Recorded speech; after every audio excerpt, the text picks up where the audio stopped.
Well, in case you missed it, the Xbox Next Gen console doesn't really sound like a console. Now, we already covered this. I did a show about the Sarah Bond interview where she said it was going to be high-end. It was going to be premium, which sounded like it was going to be a pretty expensive device. We now have a report from Windows Central. We have a very fresh interview with Satya Nadella basically saying what we have heard for a very long time, that the next Xbox console is going to be more of a PC hybrid. Now, I have a video on the channel right now. It's short. We're trying to upload those as soon as possible to kind of set the table for the next day. So start to look for those videos. But I argue in that video that the next Xbox console is not a console, and that's a good thing. But I also argue they've kind of created their own monkey's paw here because they've been granted the wish. They get all these people, outlets, YouTubers, and the like, to concede and to push the new messaging that everything is an Xbox, that a brand new ROG Ally X is an Xbox, even though it can't play your Xbox library that's on your console. It can only play select titles that are play anywhere, and you're essentially playing PC versions of games. Well, you got everybody to capitulate and to go along with that messaging, which has pretty much diluted what an Xbox is and what the term means. So in the future, I argued, if you make what sounds like the best Xbox ever, something that will have backwards compatibility for basically your entire library, as well as access to Steam, as well as access to games like World of Warcraft, that is a huge win. That sounds like an Xbox worthy of the high ticket price that we're hearing this thing will be. And yet you're calling everything an Xbox. You're calling iPhones, smart TVs, tablets, and a ROG Ally X that doesn't even have access to your entire library. You're calling all of those things an Xbox. So you've sort of diluted the potency of something like this, which will be very interesting to see how they decide to market it.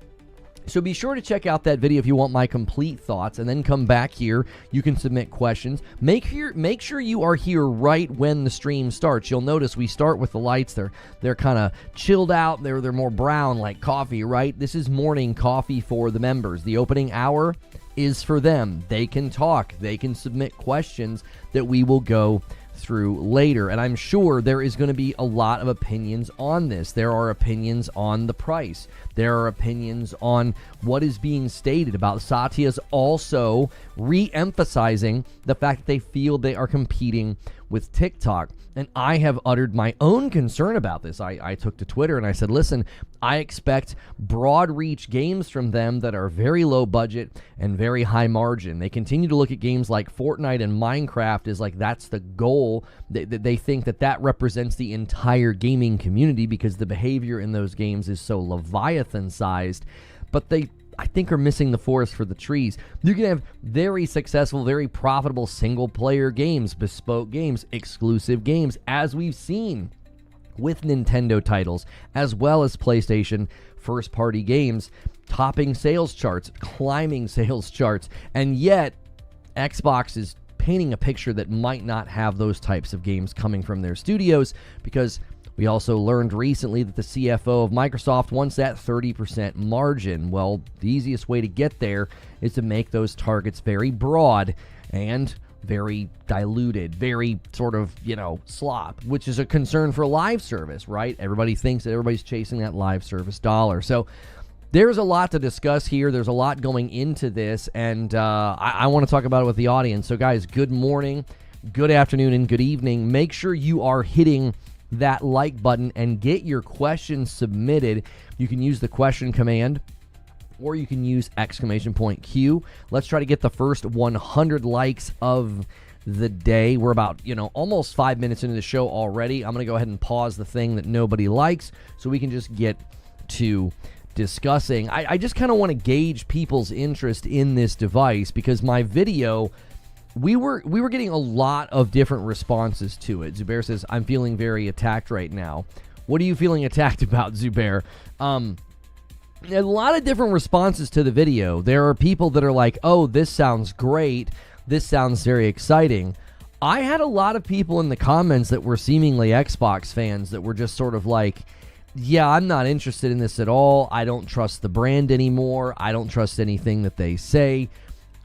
They're pretty upset. But then there are folks like me that are like, this solves a lot of problems for me, not necessarily like problems. Like, I can obviously come in here and play PC games if I want. That's not really a big deal. I actually argue that in the video. Like, this device itself isn't going to be tectonic. Like, right now, if you really wanted to play PlayStation games in your living room without buying a PlayStation, if you wanted to play World of Warcraft in your living room, you can do it. I mean, you can get a PC and set it up in your living room. Every time this conversation has come up, I've had guys in my chat that are like, it's not that difficult to set up a PC in your living room.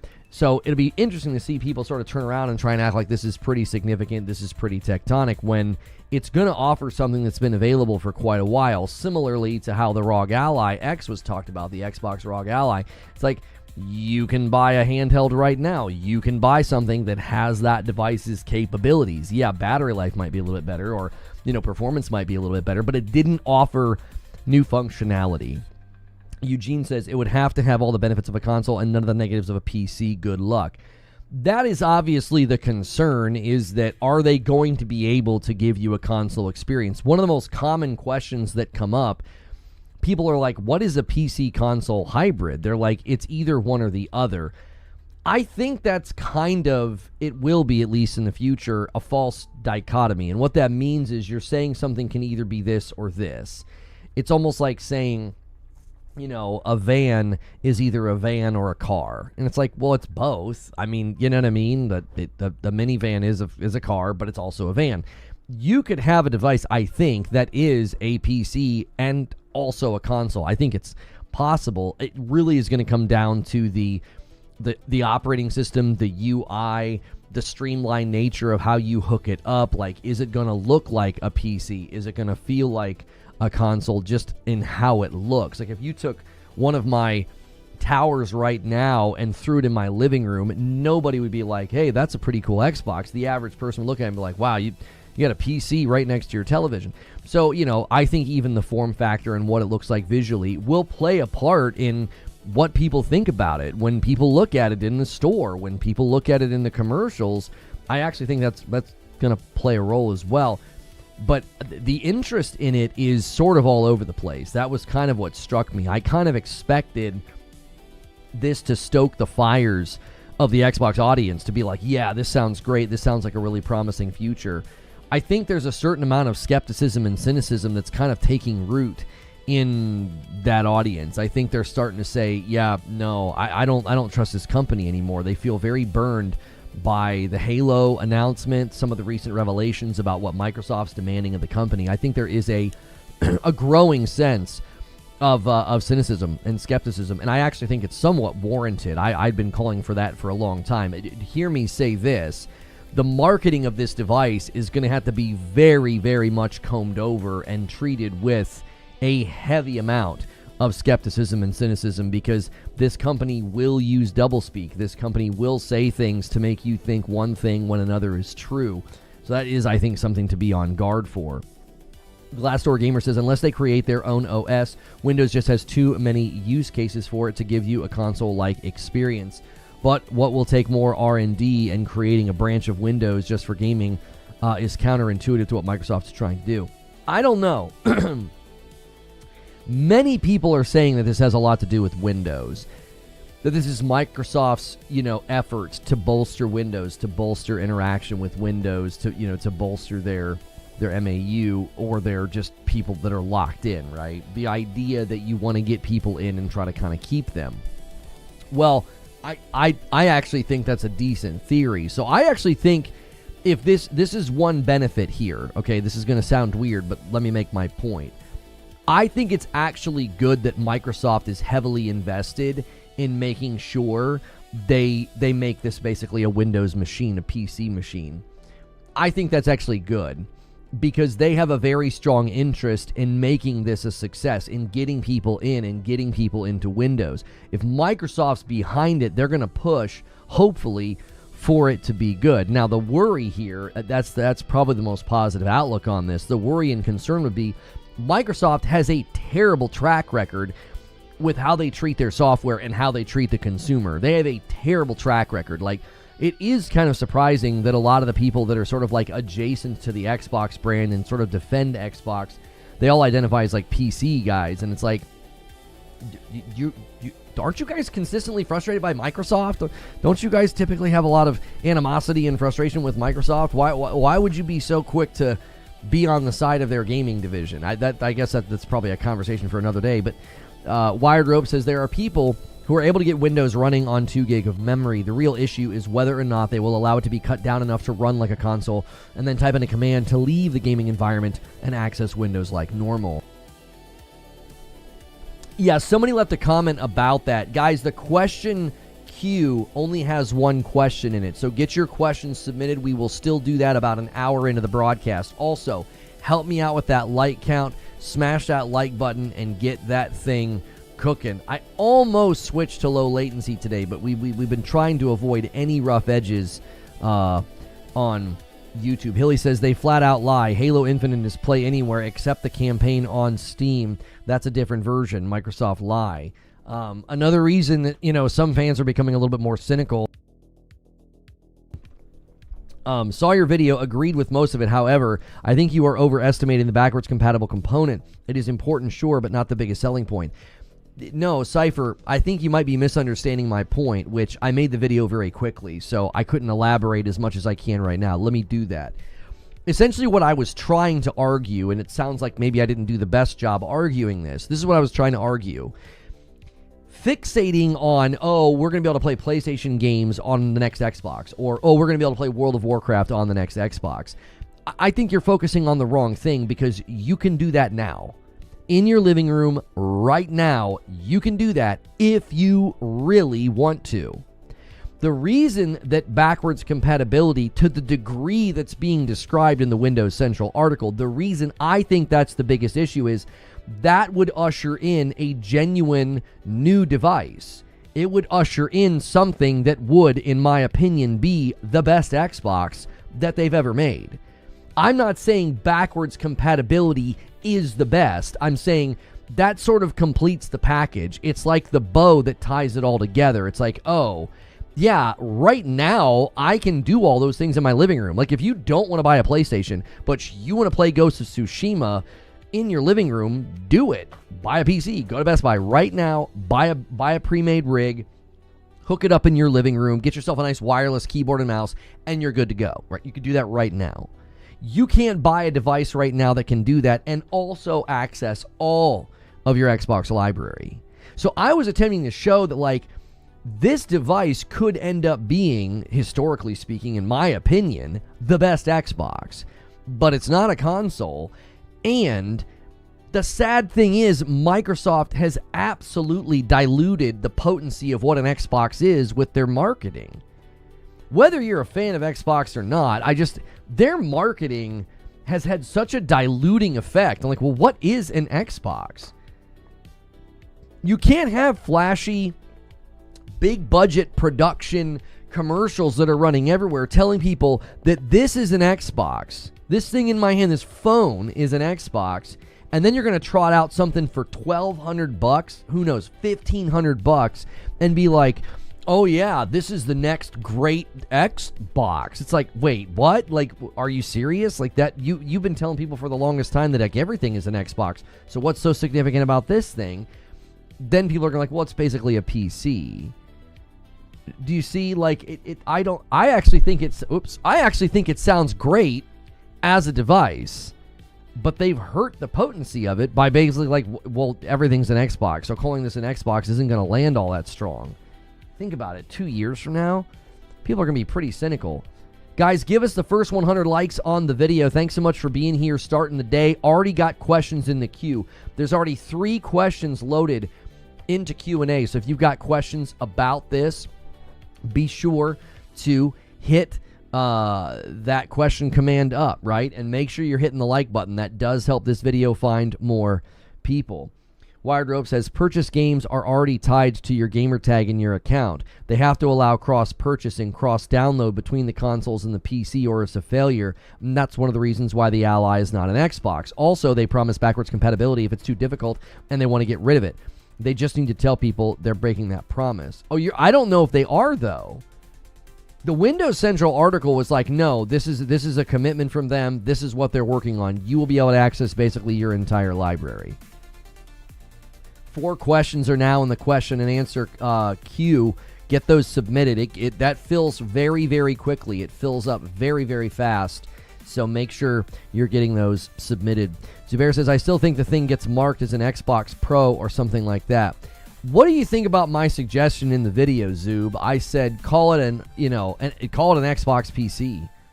Like, come up with a new classification. It's an ultimate Xbox. I mean, that sounds kind of stupid, but like, yeah, introducing the Xbox PC. So, it would say something to the effect of like, all the functionality you're familiar with on an Xbox with the power and increased game access of a PC. Like, you know what I'm saying? Can you play your PS5 library on PC? No. If you go to PC, you got to buy the games again. It's a different game. Like, it's not a different game. It's a different version of the game. It's a PC version. Like, the version of Tsushima and Returnal on my PC, those are not the versions of the game that are on my PlayStation. They're completely different. They've been ported by a company.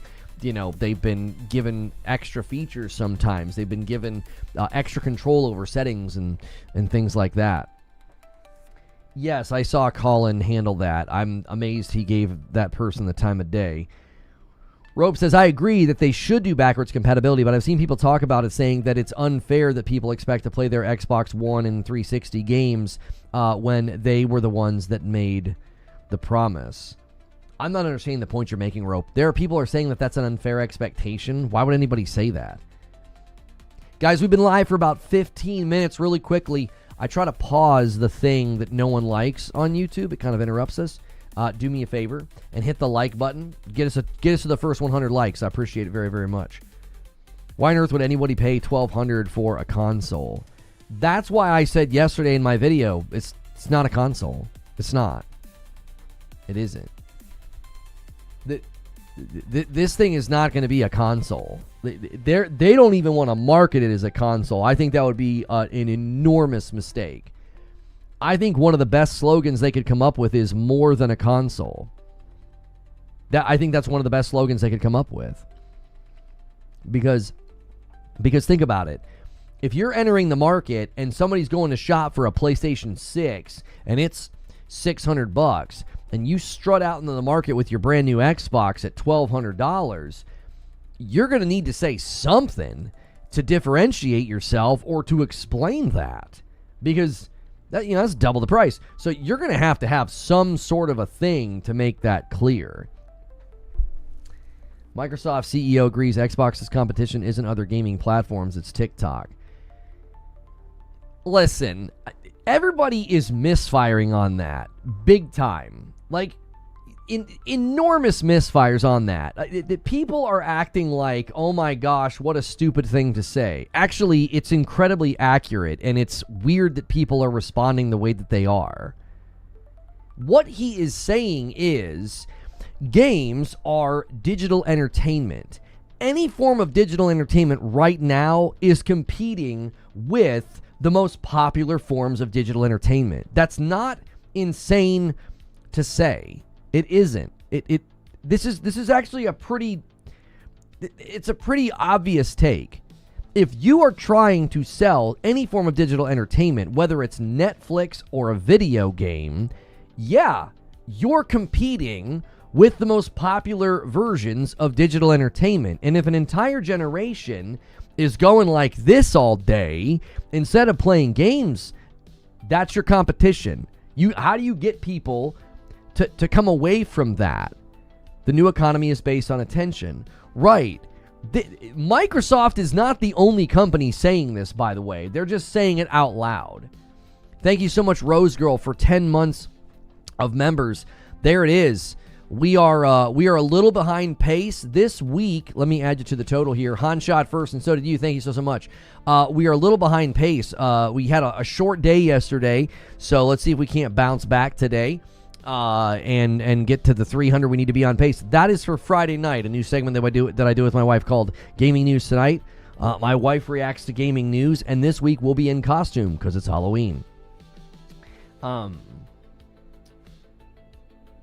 Mike Ibarra says, gaming doesn't compete with short-form video. It competes with time. It's different. Video games are multi-hour premium experiences. They're also so good you forget the sense of time. You escape reality and challenges and stresses of today. Short-form video is what you do when you have a few minutes multiple times throughout the day. Mike Ibarra could not be more uninformed about how people engage with that content. I mean, you talk about just a sentence drenched in ignorance. Does he have any idea the amount of time people spend on these platforms? Does he honestly think the generation behind me, some of you guys are in your 20s and 30s, the generation behind you, do you honestly think that they're like, oh, I have a few minutes to spend on TikTok. It has been a few minutes. I will now stop using TikTok. You talk about uninformed. That is absolutely not how people use these platforms. That might be how he uses the platform as like an adult from a different generation and a different time, right? He might get on TikTok when he's taking a dump, but he's not sitting there for an hour. I'm not kidding you. Kids will sit in a circle and hang out and just look at their phones the whole time. Listen to what he says. He says, video games are multi-hour premium experiences. They're so good you forget the sense of time. You escape reality. Do you know what people also do with TikTok? They lose their sense of time and they escape reality. Like, he's creating a notion that I think is utterly false with how these environments are used. The amount of scrolling people do, whether it's on Twitter, TikTok, or any other app like that, they're on there for very, very long periods of time. I assume he was referring to playing games and being on TikTok at the same time. No. Why would you assume that? That's not what he said. You're assuming he said something he didn't say. Read what he said. He said short form video is what you do when you have a few minutes multiple times throughout your day. He's saying when you got spare minutes, yeah, you're going to engage with short-form video throughout your day. He's acting like it's this periodic thing that people are doing for short spurts of time. That's not what people do on these platforms. Why do you think the algorithm is so finely tuned on TikTok? The reason it's finely tuned is so that you keep scrolling. They want the next video to make you laugh, the next video to make you think, the next video to keep you scrolling. These platforms are not designed for you to use them for a few minutes. Jiminy Christmas, he could not be more uninformed about how these platforms are engaged with. No way. You're 32, you lose track of time. I'm 43 and I lose track of time. Diary of a CEO clip will hit. A Modern Wisdom clip will hit. A funny clip will hit. And I just sit there and I'm like, oh gosh, it's been 30 minutes. Frick. Like, my wife will spend 2 hours on TikTok in a row. Yeah. You will lose track of time sometime at the end of the day. Thank you, Joker Quinn, for the first gifted member of the day, getting us to 167. A little behind pace. We're going to need to rally. Guys, thank you for the first 100 likes on the stream. We're kind of interacting with the TikTok thing that Satya Nadella said, and that who else said it? Matt Booty said it. And people are like losing their minds. And I'm like, do you guys have any idea? Like, my wife and I will end our day sometimes, and she was like, oh, I have some videos for you. Like, she saves videos that I think are funny. And then I've got some that I think that she'll think are funny, right? We'll do that. And I'm like, oh, cool. We stopped playing, Borderlands at 11:20. We're going to get to bed early. And I blink, and it's almost midnight. Like, do you see what I'm saying? Like, this idea that it's just like a few minutes here and there. No, this is an attention vacuum. It's a black hole. It's like it just sucks you down in, and you're like, oh my gosh, it's been an hour.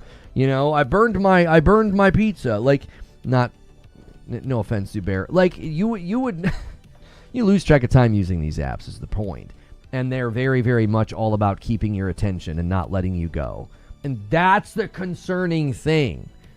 Everybody is concerned with the wrong thing that Xbox is saying. Xbox is saying, hey, we are competing with attention, just manipulated environments. That's what we're competing with, okay? So, how do you compete with that? You're going to have to compete with games that are in that lane. You're going to have to compete with, content that is in that lane. Y'all are paying members for a video game discussion channel. We are not typical. We like games a lot. This is correct. How do you get people out of one digital entertainment funnel and into another? How? Think about those of us that use TikTok.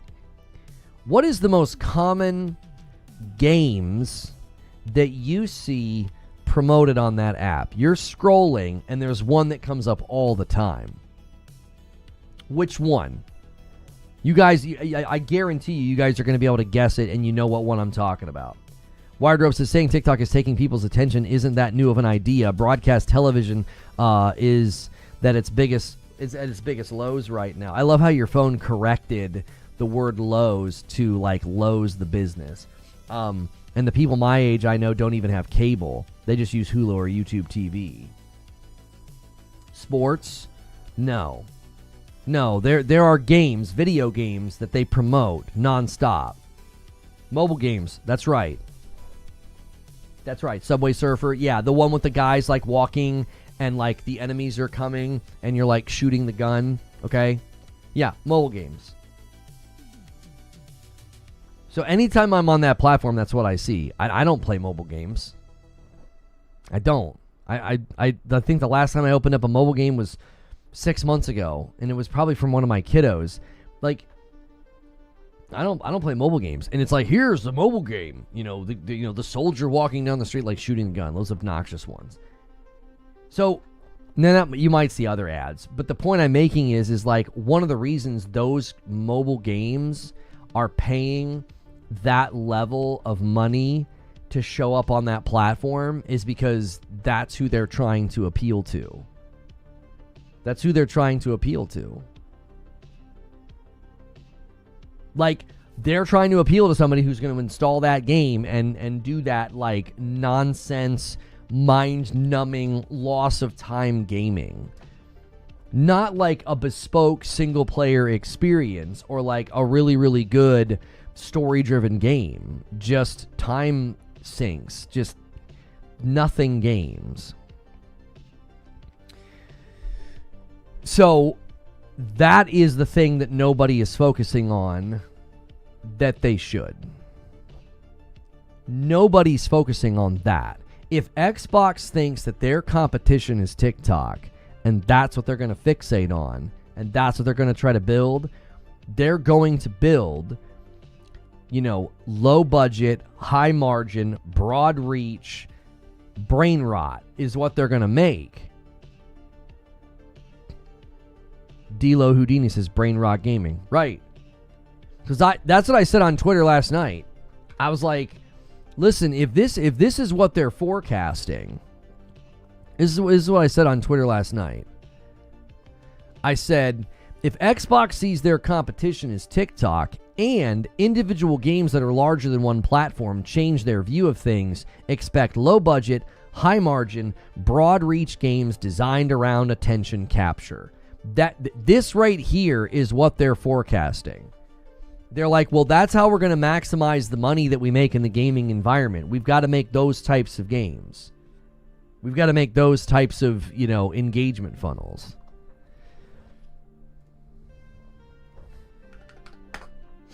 A lot of phone games are very simple. Can I ask you guys a really, really quick question? We're 30 minutes in the broadcast. How did you guys find today's stream? How are you guys getting here? Are you opening up YouTube? Are you seeing me on your homepage? Are you using the Discord? I've got to know. YouTube's being crazy this week, and we can't make heads or tails of it. How are you guys getting here? How'd you find the stream?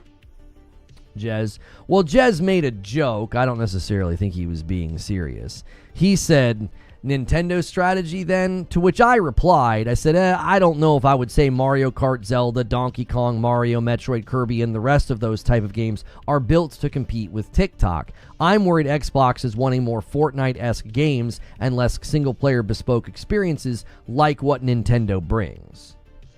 Right? Okay, hang on. Notification, Halo video, sub feed. Today I had to search YouTube Noti, homepage notification. I always search.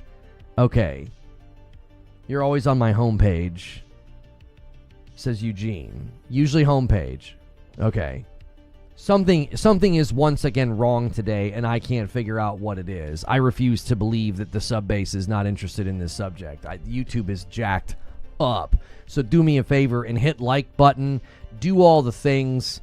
You know, chat, say good morning, check your memberships for renewal. We're going to have to scream at the platform that this is a perfectly fine video. It's being treated like it's not here. It's very odd. Especially when you guys are having to search for me. I went to your page and clicked on the stream. Yeah, some of you guys bookmark my page. That's fine. But we've been having some issues with the platform, and we're trying to figure out how are people getting here is one of the things we're trying to figure out. I just don't understand what market they're after. Console players won't pay $1,200. PC players probably already have custom pre-built gaming PCs. Who is it they expect to buy this? Yo, Wilbur, thank you for 8 months of members. Let me add you to the total. I think that's a perfectly good question, Cones. Like, I think the idea that, you know, they're targeting the console gamer and the PC gamer is the big question people are asking. Like, who in the world are they targeting? You know, I see the ping in Discord and YouTube, then I go to YouTube and click on the homepage. Okay. If you guys get notifications, use the notification if you want to keep getting them. Like, if you go Bing and you look at your phone, you're like, oh, I got a notification, he's live. And then you go through Discord or something, eventually YouTube won't send you the notifications. If you want to continue getting notifications, you got to click on them. That YouTube will literally think that you don't want to get them. Does that make sense? That's true of every channel, not just mine. So if you're like, man, I don't get noties anymore, maybe you probably weren't clicking on them. You were probably getting them, and you're like, oh, thanks for the reminder, and then you came here another way. That's just a little user tip. Like, if you're wanting to continue to get notifications, you got to click on them, or YouTube will interpret it that you don't want to get them. Does that make sense? So reset them if you want to get them. That should fix it, and then use them, or it'll shut them off again, okay?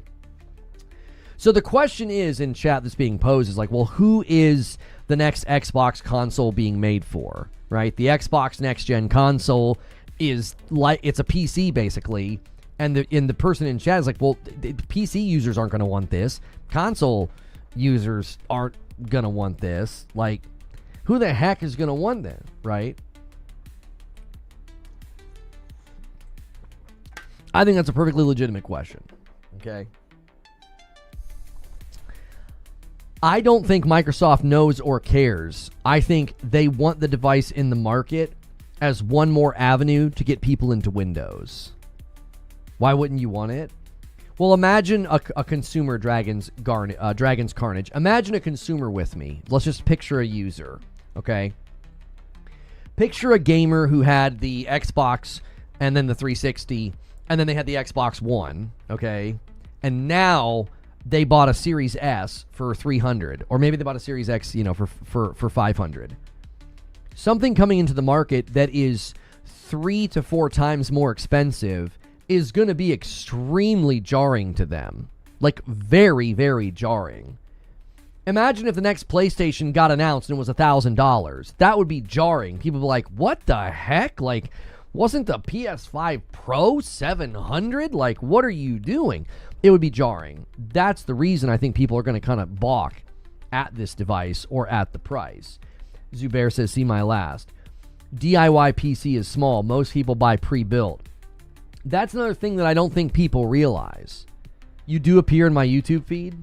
Okay, maybe the platform's just warming up. Maybe it's just warming up. I don't know. So, the back end looks bad to me. I'm like, something's not right.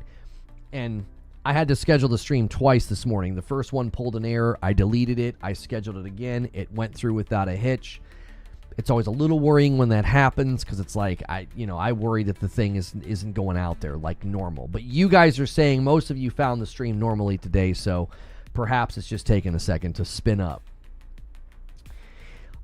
what Zubair is saying is important, though, is that most people are not going to, to Newegg and PC Part Picker. They're not doing that.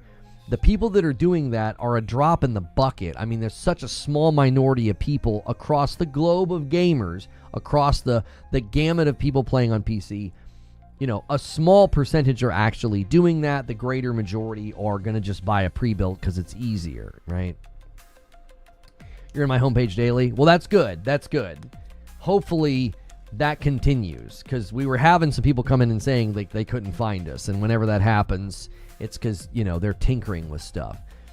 It also helps when you guys hit the like button. Try to get us to 200 likes. Like 200 likes with 300 viewers is an impressive ratio if we can get that.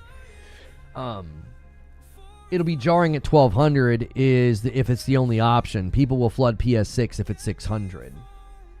People could be tired of hearing about Xbox. I've seen so many videos. I mean, that's always possible, Mediocre Milton, but generally speaking, when a topic is hot, people are jumping on it. They're not like, I've had enough. Like, you tend to continue watching. I don't think that's a diagnosis. We're not trying to diagnose the topic. I know that the topic is of interest. Most PC gamers have low to mid-tier pre-builds. Right.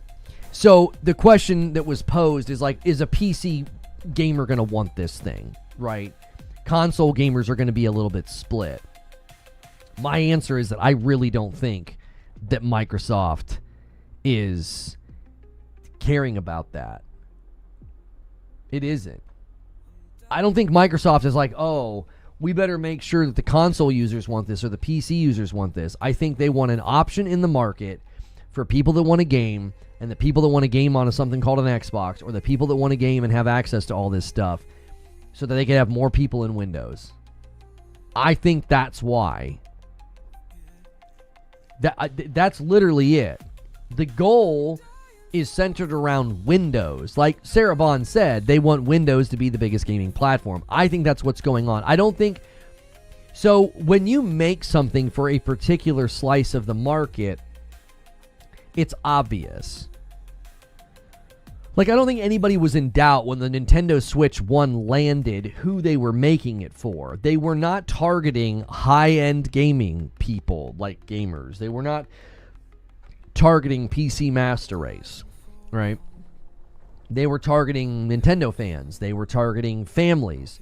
They were targeting people who play games more casually, people who play games on the go. You could almost see the demographic they were targeting. I mean, in their own commercials, it was pretty obvious who they were targeting. So, when you look at this particular device, I don't think that they said, that's the market we want to target. No. I think they said, we want something that will give people access to their games and to a gaming environment, but we want it to be Windows. We don't want to do this thing anymore where we're split. Like, listen to Satya's comments. Satya is basically saying, we want to revisit this idea. Like, we should be making something that's basically a PC for gaming. Like, he's essentially saying that's their goal. Getting back to that original idea or inception point or whenever, they decided to make the Xbox. So that's their goal. This is a Microsoft initiative. Basically, everything we've been talking about lately is a Microsoft initiative. The situation with, choices to publish and put games elsewhere. The decision to do the Asus ROG. The decision to do this PC hybrid.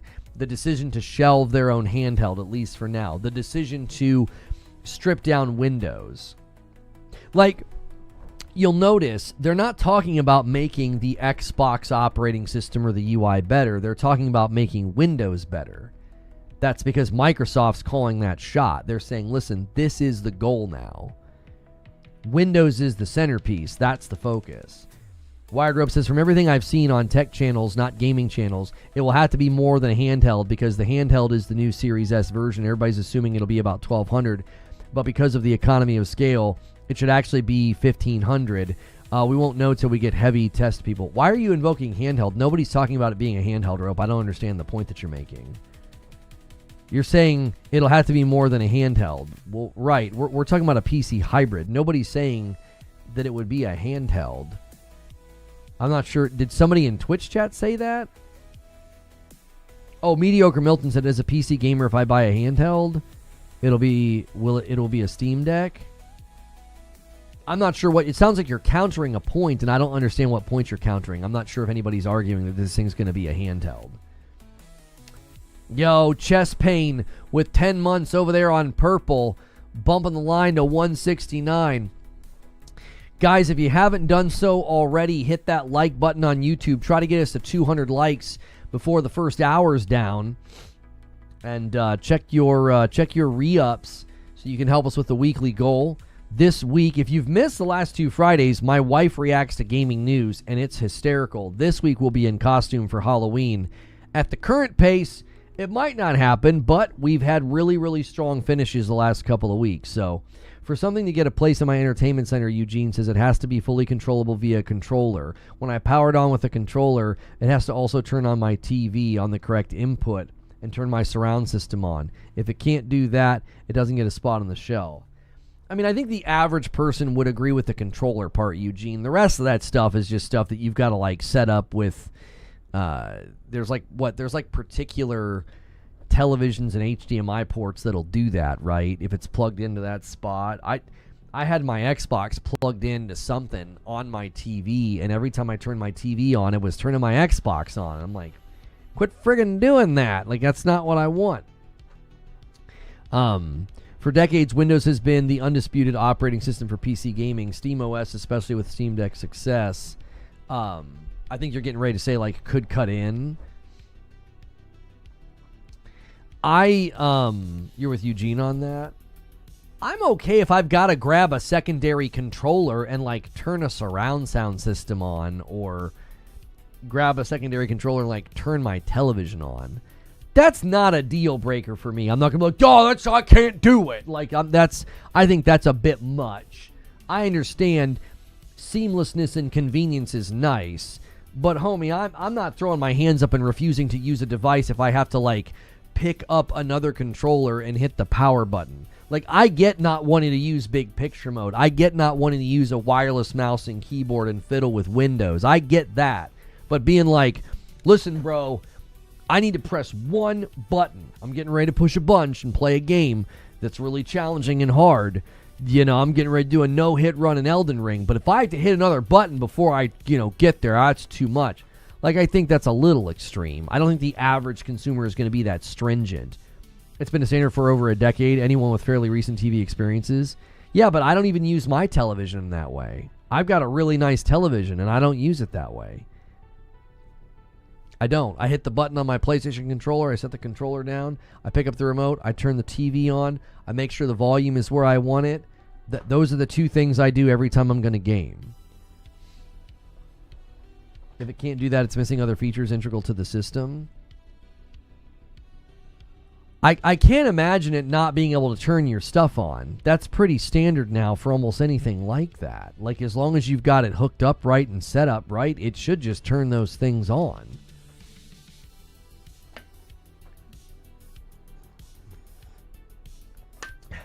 Jack says, that's laziness. Even Lono gets up and switches the blue button, the light to blue.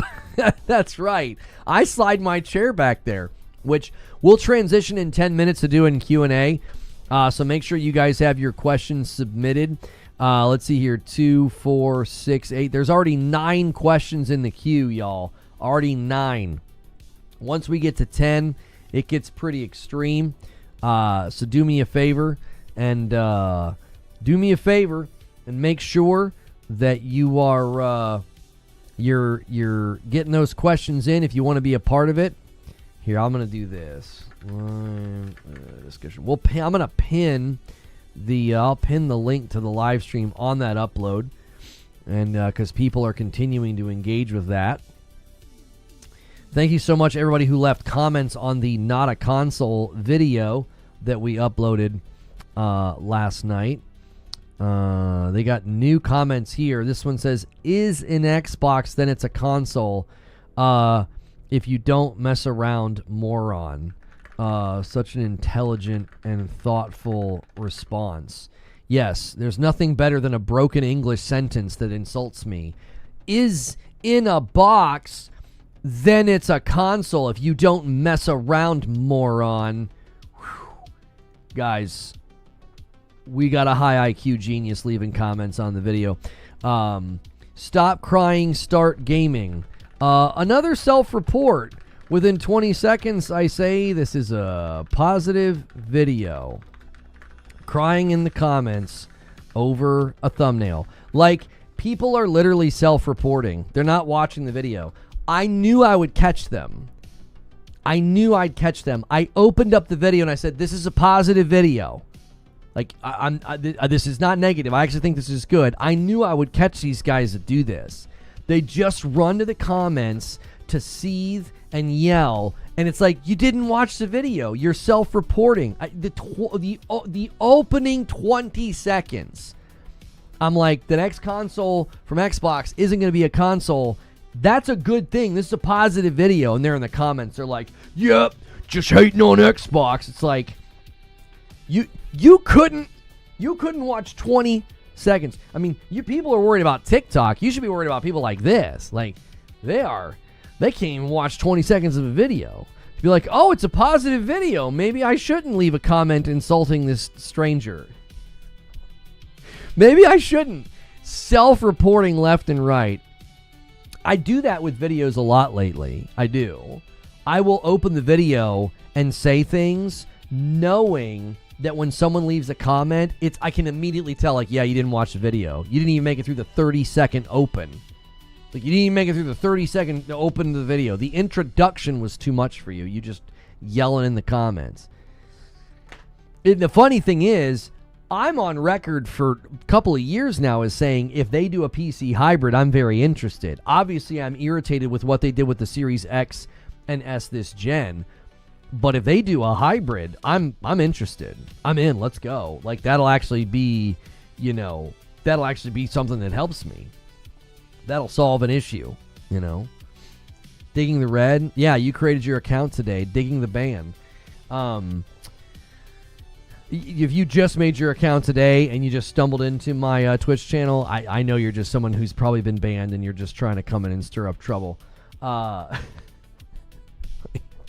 literally created my Twitch account today, and I found you with 73 viewers in the Just Chatting directory. I'm sure you did. I'm interested in the concept, just not from Microsoft. Well, that's the real question, isn't it, Eugene? Do you think we end up seeing other companies making these devices?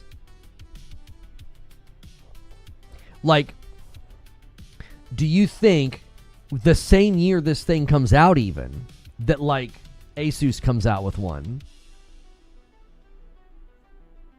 You know what I mean? Like, it's very possible. It's very possible that you'll see other people saying, hey, let's create one of those and ship it with that stripped down operating system that they came up with.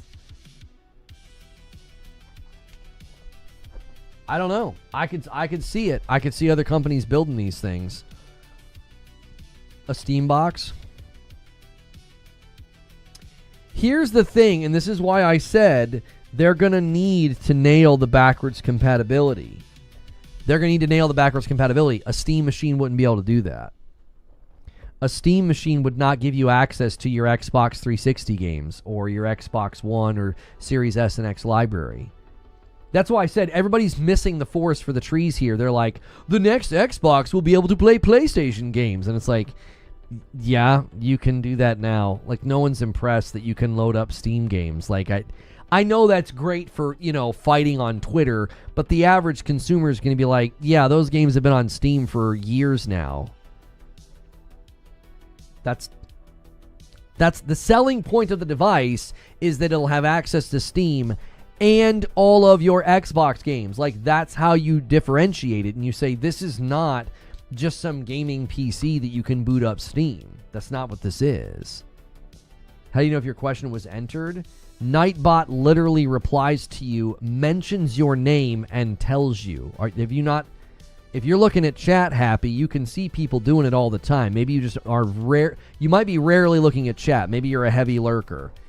If you're looking at chat, you can scroll up just a second ago. Cones, High Water Pants literally submitted a question, and Nightbot says, hey, your question has been received. Position in queue 11 is what they were told. Like, it's in chat fairly regularly. If you're a heavy lurker, you may have just never seen it. But yes, Nightbot will tell you. I'm interested in how they are going to go about the backwards compatibility in the chip. Jez reported this a while ago, and he said it again in his new report. He said there's some kind of silicon they've got that they're going to be using specifically for this. You're going to be booting up your games natively. You're going to be booting them up natively. So whether or not you're sitting there with an Xbox One library that's big that you could play right now on your Series X and S, maybe you got a bunch of Series X and S games. You know, I mean, that again, I feel like that's the thing people are missing. I'm like, that makes this, in my estimation, potentially you could say this is the best Xbox they've ever made, because the size and functionality of it will be bigger than anything you got this gen. It'll be stronger. It'll have access to Steam. It'll play all your games natively. I don't think you will see OEMs make the same thing, where you can play 360 games. I'm not sure I understand your statement. If an OEM is made and they throw this operating system on it, whatever this Xbox operating system is, it would be able to do that. They just have to use that tech that allows the backwards compat. I'm at work. Got a chance to sit down. Yeah.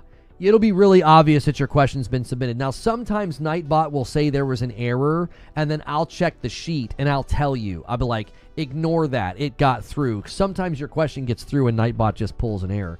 Ghost in the Garage Gaming says, the next Xbox will play Sony games that you have to still buy, and we all know how allergic a certain subset is about buying games. Ghost, I get you're being a little cheeky, but I would imagine anybody willing to throw down $1,200 or $1,500 would probably be more in the level of the market that has no problem buying this. I do think if they do go through with this, as Wired wrote, they will move all first-party games to the Microsoft Store only for a year.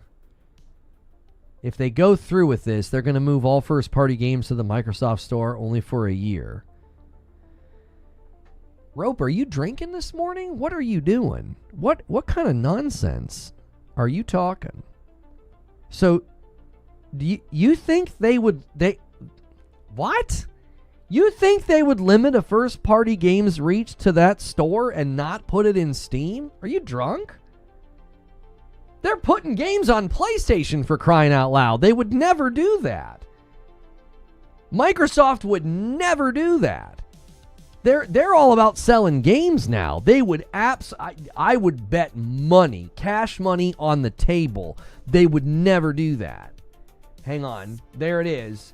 Kilroy, let me see. Kilroy, your question got through. Ignore it. Nightbot's insane. Why would they only want a 70% cut from Steam? Rope, I feel like you're on another timeline. This is the timeline I'm on. I'm on the timeline where Xbox has loudly signaled they are putting their games anywhere and everywhere. They don't care about only getting the 70% cut. They don't care about that. That's the timeline I'm on. And on that timeline, I cannot see them deciding 2 years from now to be like, we have suddenly made the decision to put first-party games only in the Xbox Store for the first year, and we're going to infuriate the largest PC gaming user base, Steam. Brother, that is one of the wildest predictions I think I've seen in this subject. I can't imagine them doing that. Steam is humongous. That user base is huge. Chopping those people off because you don't want to give Steam 30% for a whole year. Like, you talk about upsetting the wrong audience. I think the money they would make by just shipping it more than makes up for the fact that they're giving a 30% slice to Steam. And like, missing out on those sales. think of it this way. Let me say this a completely different way. I want you to imagine you're Microsoft, imagine you're a shareholder, and you hear this decision proposed. You know what the first question they're going to ask is? Well, what's the potential revenue that we would make by shipping on Steam? And you'd give them a fairly large number. And you would say, okay, well, that's better than nothing. That's quite a bit higher than zero. So ship it. Ship it right now on Steam. What are we even talking about? Like, they would not let that decision even get to the table. They'd be like, shut up. I'm not telling you to shut up, Rope. You know I love you. But they would not. These are money men. They're like, what are you talking about? Put it in the store. You mean on the Xbox itself? Okay. What you're describing, again, sounds extremely backwards and convoluted. So what you're proposing is that you would buy the Xbox next-gen console, which is essentially a PC, and they're going to sell you on the fact that it's basically a PC, accesses your Steam library, accesses your Xbox backwards compat library, and they're going to go, but hold on there, Silver. Any first-party games that we release, they're not going to be in Steam just for you. They'd be like, well, wait a minute. My buddy can get the game on Steam right now. No. You bought a $1,200 device from us, and we're going to limit what you can do with it. That would go over like a balloon full of lead. There's no way that people would like that. That would be a bad choice. Jackoff6 says, I started as a Reforge hater. I've been banned for some debates. Then I got purple back, and I just stayed neutral because Reforge does catch a lot of heat for no reason for his opinions while it's uncalled for, so I'm just here supporting. Yeah, listen, I have no problem giving people a second chance, and if you snuck in the back door on Twitch after getting kicked out of the club, and you're just bringing chill vibes, then the bouncers will let you stay. That's been my approach to this has been to give people second chances. I did a mass unban a while ago. A lot of people came right back in and got thrown right back out. But, when someone literally has a brand new account that they made today, I highly doubt they're here in good faith. It's because their normal account was banned. Second chances on Discord soon. I can't even remember why you were banned and don't care to talk about it right now. Rope says, on the Xbox itself, I think they will do something to make sure that your purchase goes through Microsoft first. I saw someone wrote a book on your video last night. What, like a comment? Digging the shirt, thank you. They left a long comment, Fuzzy? Did you change since their banning? What do you mean, did I change?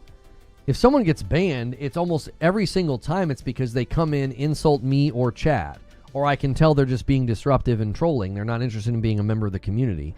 They're not here with good intentions. I don't need to change for them to come back. They would need to change for them to come back. Oh, about being a former Salt listener?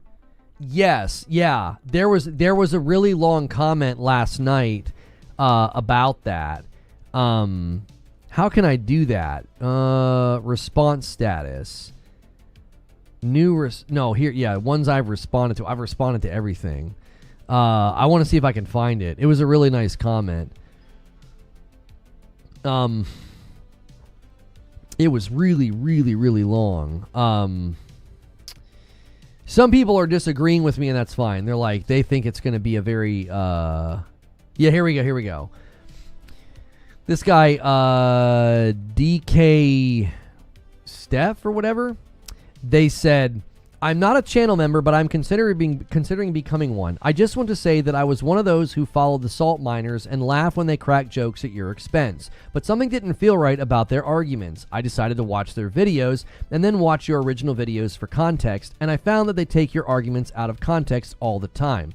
Gee, what a novel idea. I'm not saying that in response to him. I'm saying in response to the fact that people do that. It's it's very common practice. They say that you are seething, when in fact you're calm and collected and your arguments are actually well-founded most of the time. Well, to be fair, I do get pretty wound up.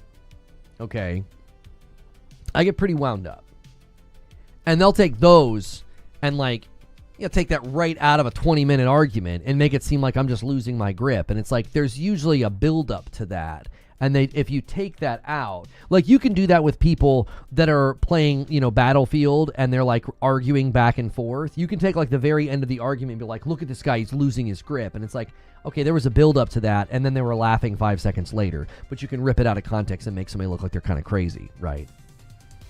And Siriu with the 10 bomb bumps a line to 179. I owe YouTube a member right now. You helped hit the milestone of 175.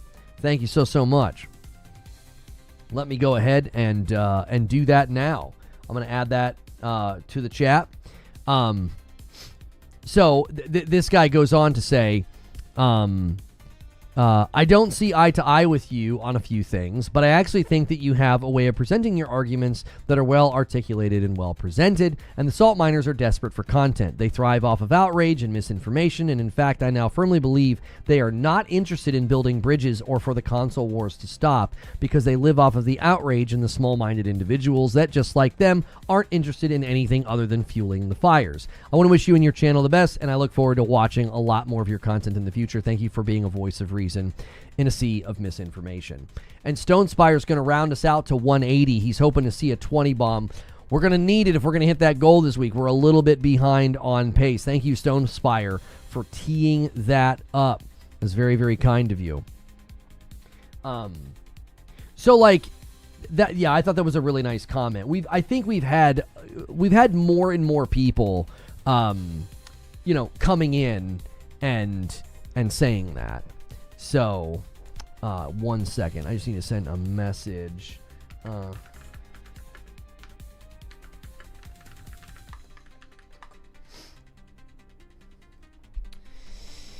Okay. It is time. It is time for us to open up the chat, and let's take some of your questions now. I need to automate that, Someone complimented him. Get Madam down here to put him back in his place. That's right. Stone Spire always has his setups ruined by Joker Quinn. There he goes. It's a ruined setup.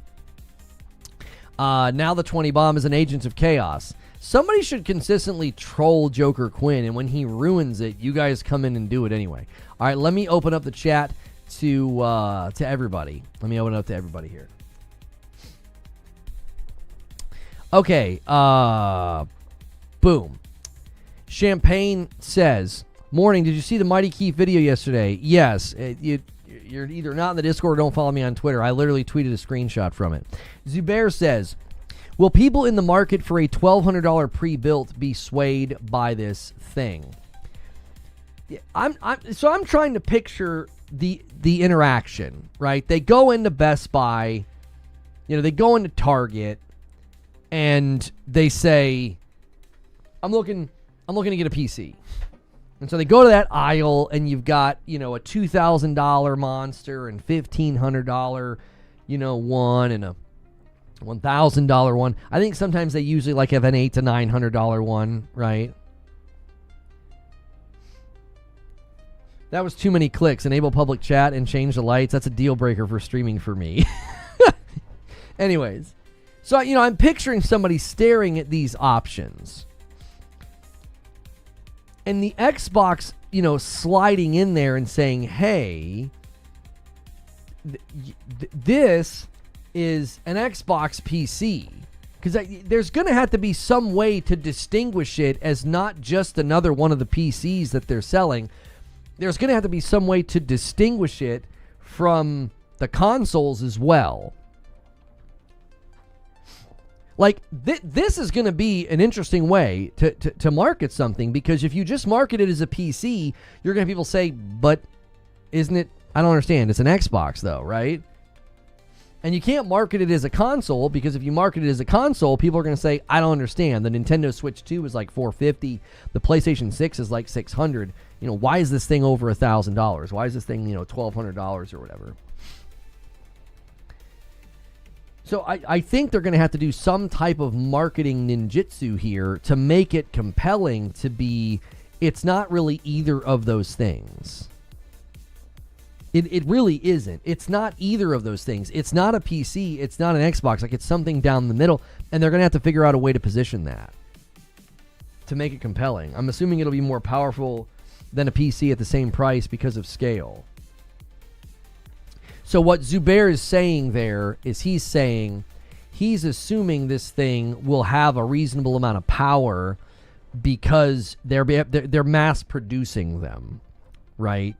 You know, the pre-builts that are typically in Best Buy are probably not going to be at the scale of production as whatever this Xbox is, because this Xbox PC thing that we're hearing rumors about, it'll likely be, basically everywhere. It'll likely have some sort of a global presence, which means you are making a lot, which can help drive costs down, which could then help drive costs down for the consumer, which means you could potentially be looking at a PC in Best Buy for $1,500 and the Xbox PC for $1,500, and the Xbox is going to be stronger, right? What's your view on the New World info that's dropped? We're not talking about that right now. So that would be my answer to the question of, like, well, who's this for? Who, how are they going to make the decision? It's like, if you're debating and you're wanting to get that rig, you would hope that would potentially persuade them. Like, well, it is a little bit stronger, and if I have any Xbox games, I'm going to be able to access them. Like, the thing that's interesting is I talk to a lot of guys my age that they take an interest in what I do, right? And almost all of them say, yeah, I don't really game anymore, but I had an Xbox. I had an Xbox back in the day. Do you see what I'm saying? And the roast continues? What do you mean? Who's getting roasted? You know what I mean? Like, they'll be like, oh, I had Xbox games back in the day. So that could be compelling. Like, hey, you log in with that account, any games you bought digitally will be there. Now, I don't know about the disk drive. That, I think, is a question. If by some miracle they have, like, in good condition 360 discs that they want to utilize, is it going to have that capability? I don't know. The question is store placement. Will it be in the same section of Best Buy, Target, Walmart as the PlayStation and the Nintendo, or in the PC section?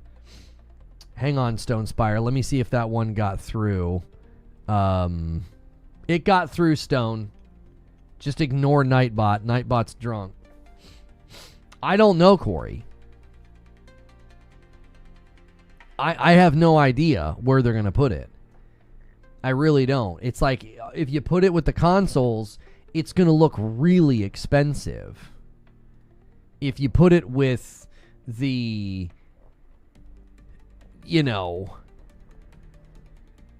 if you put it with the PCs, the question would be, are you going to get in front of the right people? Does that make sense? Like, if you put it with the consoles, it's going to look really expensive. It's going to be like, my gosh, why is that so expensive?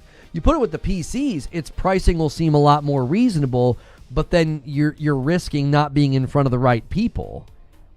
Because you want people that are like, hey, where's your Xbox?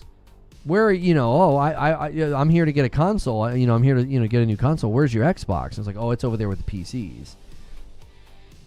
People are going to know about it before they go into Best Buy. You won't impulse purchase at $1,000. Well, I'm not describing an impulse purchase. I'm describing somebody going to the gaming aisle. They go to where the Nintendo and the PlayStation, the Xbox, and the games are, and they're like, let's see, we've been hearing about these new consoles. We've been hearing about these new devices. Let's go see what they got. And you're going to see a Nintendo Switch 2. You'll probably see PS5, Pro, and then you'll see a PS6. And no Xbox? I don't know. Ghost in the Garage with 26 months. Thank you so much. Bumping the line by one. The new PC hybrid's intriguing to me if they can make a controller-friendly console-feeling PC without the time-consuming and PC-like tinkering. I'm in. I completely agree with you.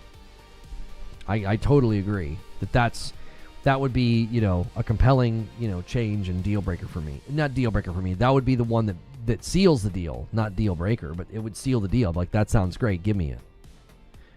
You're right. Replace impulse with uninformed. Did you see the mode I was talking about? No. Yeah, not uninformed either, though, Zubair. There are going to be general gaming consumers that are like, well, there's a new PlayStation, there's a new Xbox. Let's go to the store and let's look and see it. Let's look at them. Like, I think that's pretty normal. I've been in Target before, and I've seen just parents and kids just hanging out in the gaming aisle, and the kids asking them to get something, whether it's a controller, headphones, or, the console. So sometimes they're in there literally because their kids like, hey, let's go get the latest console or whatever. And if you go in there and the Xbox isn't there, you're like, wait, I thought there was a new Xbox. You know what I'm saying? Like, I feel like that's somewhat normal for people to not necessarily go and be like wholly uninformed, but they're there to see the new stuff. They've heard that there's new stuff, right? It's kind of like TVs. You're like, oh, I heard there's a new line of TVs. Let's go see them. They've not watched a review. They've not read anything. They're just like, I heard there are new TVs. I think there are people that interact with new technology that way. They just kind of go to the store and they're like, yeah, what do you got? Let me see it. And I do think it'll be interesting. I'm not saying it's necessarily going to like hurt it, but it will be interesting for them to say, where's the Xbox? If you opt to put them with the PCs. If you opt to put them with the consoles, what they're going to say is a sticker shock response. They're like, wow, it's over $1,000. It's $1,200. It's $1,500. It's whatever. Wow. You got Nintendo for $450. The PlayStation 6 for $600. And then you've got this over $1,000 thing. It's just going to be a very, very interesting experiment within the market itself. Like, I don't think they're wanting this thing to like rival PlayStation or Nintendo. I don't even think they expect this thing to outsell the Series X and S. Like, Series X and S are at what, like 30 million? I think if this device sells anywhere above 10 million, they're going to probably count that as a win. 10 to 20 million, I think they'd be like, that's great.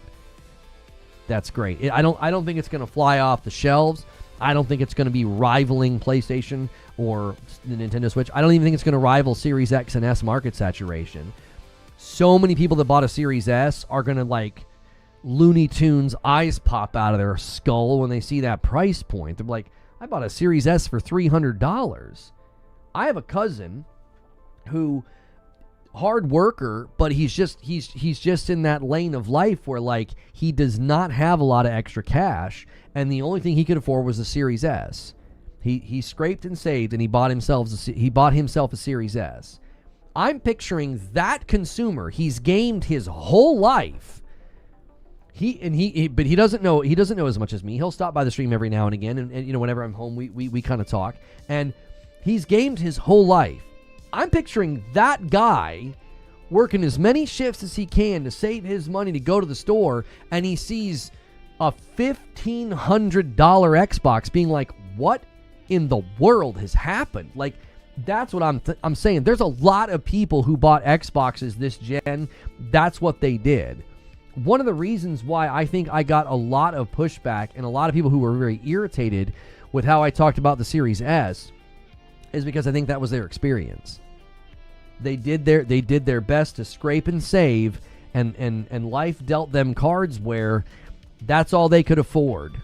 And they took it personal that I was very critical of the Series S. They don't realize, that when I was being critical of the Series S, I was being critical of Microsoft, not you. If that's the best you could purchase, I'm not giving you grief for that. If you have to buy the cheaper television from Target because that's where you are in life, and the company that made it made a piece of crap, and I'm critical of it, you should not take any offense to that. Like, the device itself is what I take issue with. So if this next Xbox console or the Xbox next gen console, if they get over 10 million sales, I think that they're going to be thrilled, because that I don't think it's going to come close to Series S and X saturation. For 2 to 3 million units total, they may never release to stores. They may go boutique route and ship direct from their site. I feel like they would have this in stores, brother. I feel like they would have this on the shelf in a Best Buy or a Target. Guys, really quickly, if you haven't hit the like button yet, please do that. I've been consistently pausing the thing that nobody likes on YouTube, so hit that like button. Also, do me a favor. Check your memberships. Hit that $sign. You might have a renewal to celebrate, and we add those to the total, especially if you have a Prime. You need to do those manually every month over there on Purple. Let's take another question here. Sirius says, do you think this device having a disk drive or not will be the real indicator of their commitment to backwards compatibility? I don't know why, but this is just how I pictured it. I could be 100% wrong here. Is the ROG in the store? Yeah, it was in stores. People sent pictures, didn't they? We had them in our Discord. It doesn't help if you're struggling financially and the gaming community makes fun of your purchase. I never made fun of the purchase. I was critical of the device and Xbox's marketing. And I think people struggled to see that. Thanks for the reminder. Chris F. hits 40 months of support on YouTube. Thank you. It adds to the total. Appreciate it. The store has to be willing to carry it. This is Microsoft we're talking about. I think they'll find ways of motivating Target and Best Buy to carry their device. I think they'll find ways of motivating them. The question on the board right now is from Siriu about it having a disk drive.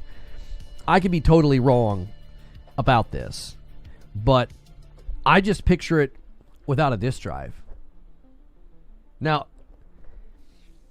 the reason I do that is because I picture a PC.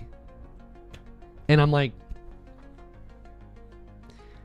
do any of you guys have disk drives on your PC?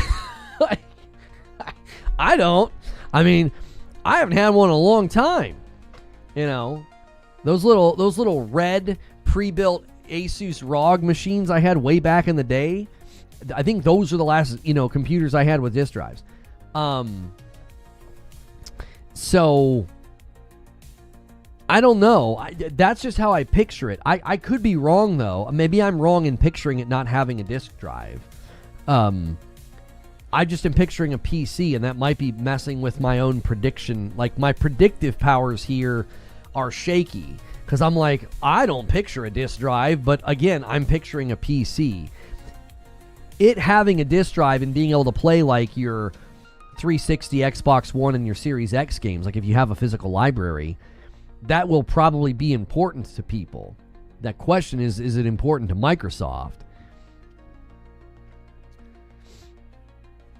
I mean, that's the question. The question is it important to Microsoft? Maybe a demo unit in stores, but I can't imagine how they would position it against console on the basis of price. And I don't see how they position it against PC when that segment looks to thrive. Think of the person who buys a pre-built PC from Best Buy, Corey. I think they would be totally in the market for something like this. It's a PC. It's a gaming PC for your living room, right? Picture the marketing. Somebody that's going to Best Buy and they're dropping $1,200 on a gaming rig, they would be in the market for this. I totally think that they would. What's that there? Is that Xbox PC? Yeah. It's a gaming PC for your living room. It also has access to all your backwards compatibility Xbox games. Oh. Like, I think the price dilemma certainly comes into play when you have it sitting next to other consoles. I don't think it does when it's sitting next to PCs. If they have a playable demo, this hybrid is going to look amazing on a big screen. It's going to be powerful. That's it. That's it right there. That's the ticket. What Zubair just said. They're going to want... Listen, if they're in the store, they're going to want their own little area, their end cap or whatever, to be their PC on a TV. That's how you distinguish this thing. Think about it. You're going to see a tower with a keyboard and a monitor, a tower with a keyboard and a monitor, a tower with a keyboard and a monitor, and then this bright green blazing Xbox tower, and it's plugged into this giant TV, and you got nice green RGB behind it, and you're like, what the frick is that? And they're like, that's the Xbox PC. It's a gaming PC for your living room. Like, if they want to have a presence in the retail environment, it's got to be hooked up to a nice big TV. That's how you differentiate it. You got all these PCs hooked up to monitors, and they're going to be like, no, we need ours to be hooked up to a television. That's how you make it different. That's how you make it stand out. You don't put it in the same aisle with the PlayStation and the Nintendo, because people are going to see the price point, and they're going to just keep on walking. They're like, I'm not buying that. This is ridiculous. Best Buy already has an entire area dedicated to Microsoft devices. Put it right there. You're assuming Best Buy will be around in 2 years. You're correct. I am assuming that, but for the sake of the conversation that isn't about the death of brick and mortar, the conversation is about a device that's going to potentially be in brick and mortar stores. Yes, I am assuming that. That's not pivotal to the discussion, Stephen. It's a fair made point. You know, a lot of these stores might not be around. So we'll see. Sometimes things happen cyclically, like brick and mortar, you know, could have a bounce back in some capacity. Oh, I forgot to check how things were going today.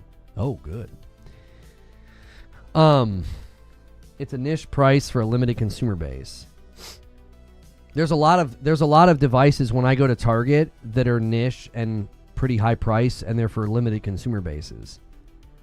Like, go to Target today, go to Best Buy today, and just walk around and look at all the electronic devices that, like, nobody's buying or looking at, but they're sitting there, freaking cameras and stuff, and like phones and GoPros and stuff. Like, and there's almost nobody ever looking at them or buying them, but they're there. I don't know how many they're selling in a given week or month, but buddy, they're there, and they're expensive, and they're, you know, there's a select portion of the market that's interested in them, and they've got them. You know? Read my last, please. What chipset Xbox use in all generations? I have no idea. You really just made me read that, bud? Like, I'm not going to know the answer to that. What chipset have they used in all their generations? I don't know.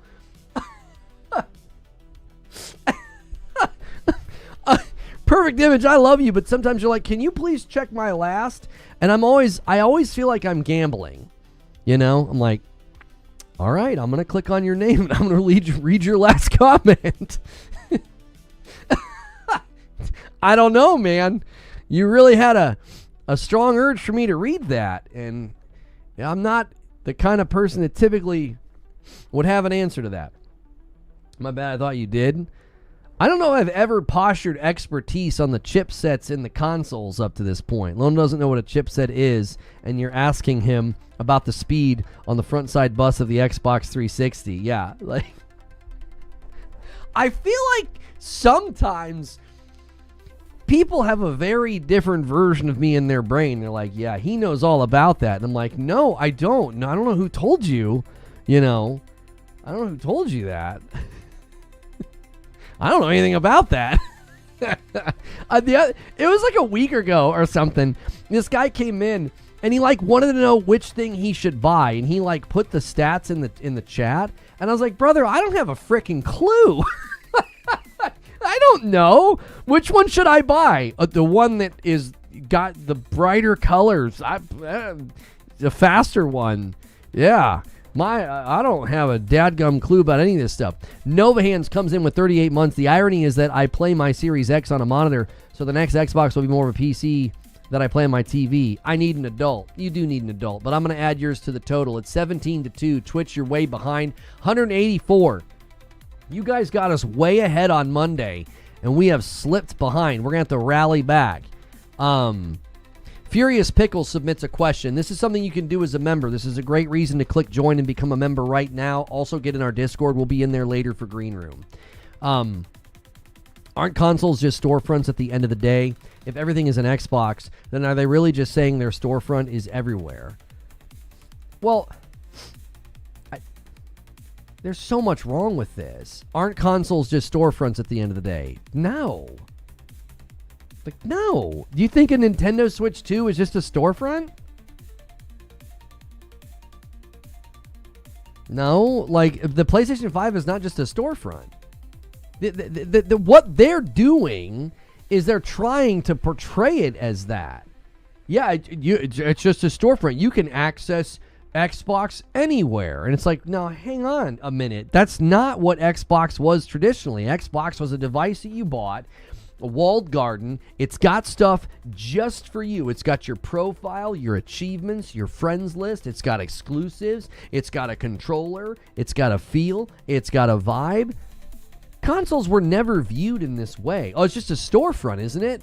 What? No. No. Then if you think the Nintendo Switch 2 is just a storefront, we have very different definitions of like what these things are. Arrow Zio with 24 months and a member plus 185, exactly 15 away from the next milestone.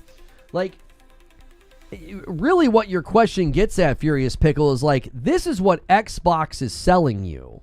They're selling you on this idea that that's all Xbox is now. And this actually gets to the heart of one of the things I said in my video last night. This is a bit of a monkey's paw.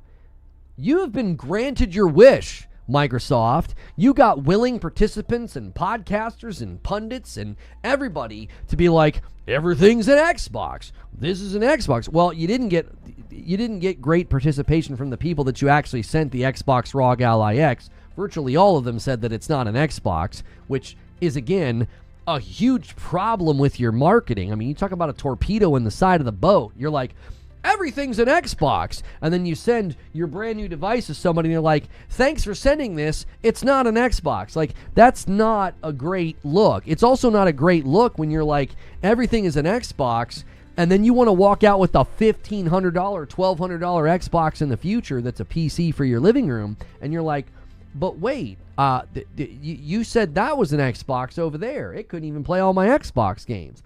You're saying this one can? Do you see the problem? Like, this is something that I said in the video. It's like, you got your wish. There you go. Everybody thinks everything's an Xbox now. Maybe. I mean, you've basically diluted what an Xbox is, and then you're going to strut out and try and sell one for over $1,000. Good luck with that.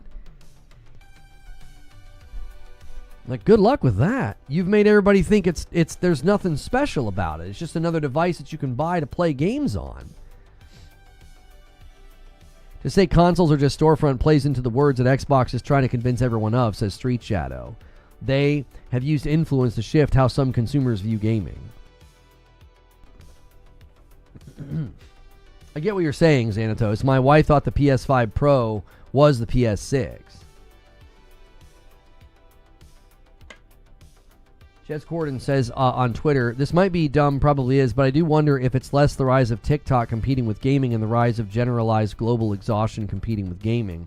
If I'm feeling like crap, nothing hits harder than brain rot, doom scrolling, and snacks. Well, yeah. I mean, I think that's good self-awareness on his part. That, like, yeah, it's a dopamine rush. You feeling crappy? Eat something sweet or salty while scrolling Twitter. Yep. You're getting hit. You're getting a little dopamine hit. Something tasty, and your little eyeballs are like, meh, like, you know that. Yeah, that's an issue. Not he calls it global exhaustion. I would say that there are now, cultural norms and trends that have leaned so hard into these attention black holes. That is what these companies are competing with. That's why I think people that are like balking at Matt Booty saying that or Satya Nadella saying that, it's like, you guys don't seem to, what these people don't have, I think? I don't think they have access to children aged 12 to 17. That's the facts. Like, I think that's why Mike Ibarra said what he said. I think people are bristling, and it's like, spend time around kids aged 12 to 17, and you'll know why the frick they're saying this. Thank you so much, Punisher Matt. 27 months. Does anybody think Xbox is just going to go a logo that gets slapped on products made by different companies? I mean, that definitely is going to be something in the future, I think. Let me add to the total. Thank you so much, Punisher Matt. That is definitely something like, I wouldn't be surprised if you see these Xbox PCs made by other companies in the future. That wouldn't surprise me at all if you see more of that. You may go to jail for that. No, you just... Let's not encourage grown adults to spend time around kids. What in the world is wrong with you? There's nothing at all weird, cringy, or dangerous. You could be a coach, a teacher. You could be in a youth program. You could be at a kid's birthday party. You could be at a frickin' family reunion. What the hell's wrong with all of you? There's nothing wrong with being around kids. Good Lord. Not everything has to be baked in that idea. Not everything has... You guys spend too much time on the internet. Dear Lord. That should not be stigmatized. You're allowed to hang out with children and teach them, play with them, teach them how to play sports, educate them. What do you mean? My gosh. You guys need to unplug. You need to unplug if you think that's a problem. Holy mackerel.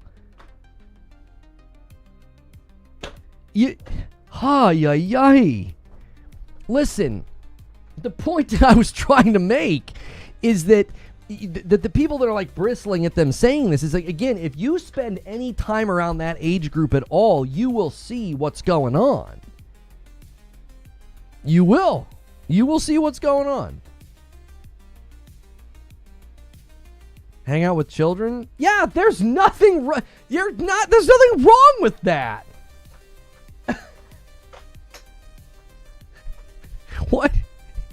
Listen, don't bake that into your schema of the world. Don't do that. No way. Gee, money. I'm telling you, people lost their what's it called? Their third space? Is it their third space? Is that what it's called? Somebody, I saw this on a podcast once where it was like you had your work, or is it your fourth? Is it fourth space? I think it's your fourth. Is it your fourth space? You had like your family, your work, your family. No. It was homework. I think it is. I think it's third space. What the frick is it? Basically, the argument was you growing up. Previous generations, you had school and home and work, and then you had like home and work, but what you always had was that third space or that fourth space, which for many people was church. It was that other place that they went where there was community, where you would naturally be around kids, and it's not freaking weird. It's totally normal. As a teacher, maybe you're an assistant to the teacher. Maybe you're just not really teaching because they're too young and you're just making sure that they're safe, right? Like in a nursery or something. Homework, other space. Thank you. Yeah, it's your third space. The loss of third spaces has made people think so weirdly about this stuff. Like, you can't conceive of an appropriate time for you to just be around kids. You're like, when would I do that? Oh, that's going to look weird. I'm not saying, like, go to the park and be the guy that, like, just stands there and makes everybody uneasy. Like, there are environments where you could be around kids, whether you go help with a pickup league and coach kids, or teaching opportunities, big brother, big sister, a church, things like this, okay? These are all completely normal environments, and especially when there's good standards put in place where everybody's safe, okay? If you do that and you're around that age group, I'm here to tell you, there is an enormous shift in how they interact socially and how they interact with technology. It's a complete shift. Sometimes I forget that, like, I have a very healthy third space. I have a church, I have a community, I've got a community group that I'm with every other week. I'm around all ages, cradle to grave. I'm around people that are right on the doorstep of glory, and I'm around babies and everything in between. So, like, sometimes I forget that if you don't have access to that third space, it can make you react to a statement like that, and you're like, I don't know, what in the world would I do, right? Like, you get done working a double and come home and you play video games, and you're like, there's not really a context for me to, like, go be around kids. Like, that's not really a thing. I get that. But good Lord, you can't turn statements like that into something that they're not. The point is that the comments about TikTok are significant.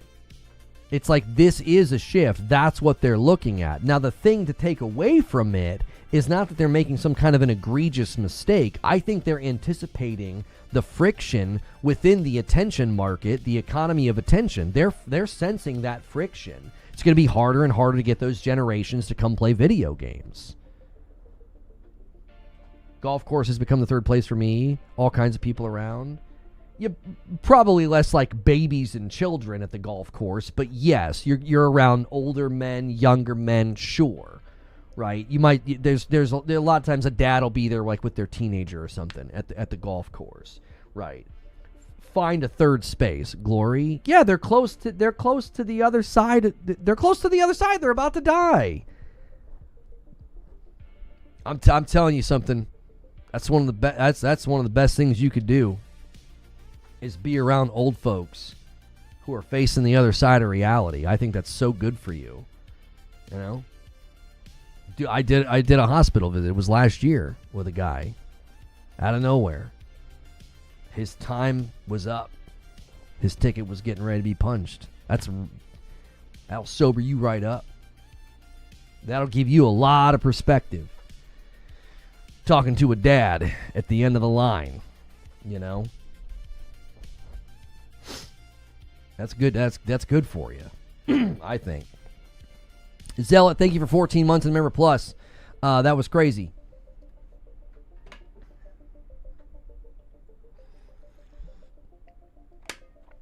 Socially, it's frowned upon this day and age. In the UK, at least, I'm in my 40s, and I'm not going around kids. It's weird. If you have a reason to be there, there's nothing wrong with it. Sure, you can't just go invading spaces where kids are hanging out and you're just by yourself. Yes, as an adult man, if you just went to the park and wanted to, like, play with random kids you didn't know or had no social connection to, I think that would be bothersome. I would not be comfortable with that if I was at the park and some grown man was like, I'm just here to play with the kids. I'd be like, yeah, okay, sure, buddy. Like, that would be a little awkward. Like, there's no social cartilage there. Sure, but we're so far off what I was trying to say. I was just saying, listen, if you're not paying attention to this, I think a lot of the people that are bristling at these comments about TikTok, they are not around anybody in that age bracket, because if you are, you would know, yeah, these guys are speaking to a trend. They are speaking to a reality that is happening right now. Digital entertainment is now just absolutely steeped in a battle of attention. We've actually talked about this recently with Call of Duty, and I told you guys, listen to me, you can tell by the way Call of Duty treats Warzone and the way that Fortnite treats its Battle Royale. They don't want anybody to stop playing or look at something else. It's like, oh, what's that over there? No, look at our game. Look at our game. New bright stuff, shiny stuff, Beavis and Butthead, Teenage Mutant Ninja Turtles. But there's a game over there. No, look back at our game. Keep playing, keep grinding, keep getting the XP. That's why Call of Duty is doing some of their stuff right now, because they're worried about that attention drainage going to another game. Because that's money that they're not making. That's MAUs, DAUs, weekly active users that they're not getting. That's what they're competing with. So these comments about TikTok, they're not alarming because these guys are out of touch. They're alarming because of what it means for future games. I think people are missing the forest for the trees here. They're like, oh my gosh, these out-of-touch boomers think they're competing with TikTok. They're actually really in tune to the battle right now. The worry would be what their solution is. That's the worry. Is they're going to make a bunch of brain rot slop. They're going to flood the market with like Genshins and things like that. And I know people are like, you always hate on Genshin.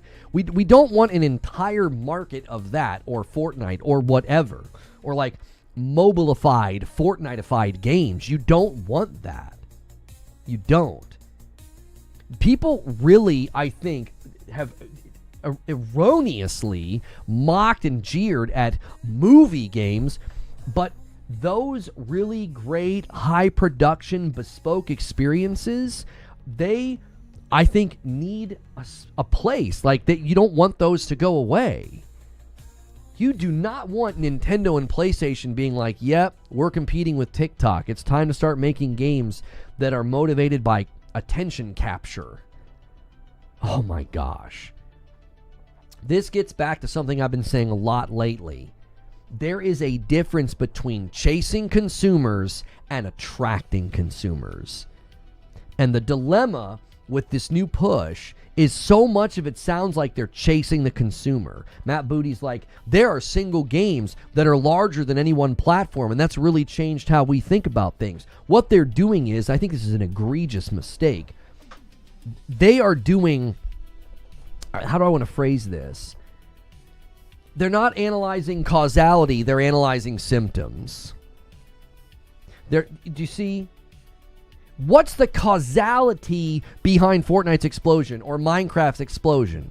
They're not analyzing that. They're just looking at the symptoms and the behavior, and they're like, oh, that's what everybody's doing, so let's build games like that. Well, let's do that. That's where the gamers are. Gamers are everywhere now. They play Fortnite on their phone and their Switches and their Xboxes and their PCs. So look, that's what gamers do. And it's like, you're looking at a symptom. You're looking at a symptom of something that it's an emergent property. It's like that was born out of something that was unforeseen, that was unplanned. The explosion of Fortnite is a cultural moment in the history of gaming. It is. It's a cultural moment. It's like it happened. It just happened. And to be like, well, we're going to look at the after effects, the symptoms after the fact, and be like, well, that's what gamers want. What? No. Fortnite didn't hit the market in that way. Does that make sense? Fortnite didn't launch and say, well, since gamers play everywhere, and gamers' expectations are that they can game everywhere, we have made Fortnite for your cell phone, Nintendo Switch 1, iPad, PlayStation, PC, Xbox. No, it was like this small little beta. That they called it a beta when it first came out. And it was only on console and PC. And it came to, Switch and mobile later. Why? Because it was infectious. Its popularity was undeniable. You see what they're trying to do? They're trying to build. I can't even think of a good analogy. It's like you're trying. It's so cart before the horse. It's worse than cart before the horse. It's like they're trying to. They're building a cart for a horse that hasn't been born yet. It's like you got this all backwards. You're doing everything in the wrong order. Well, just make games so that they're everywhere because people play everywhere, and it's like. That has worked for these games because they are of a Leviathan-like status. So everybody everywhere wants to play it. But the expectation of a gamer is not, man, that God of War was great. I better be able to play it on my cell phone. No, that's not a market expectation. That's not a consumer level expectation.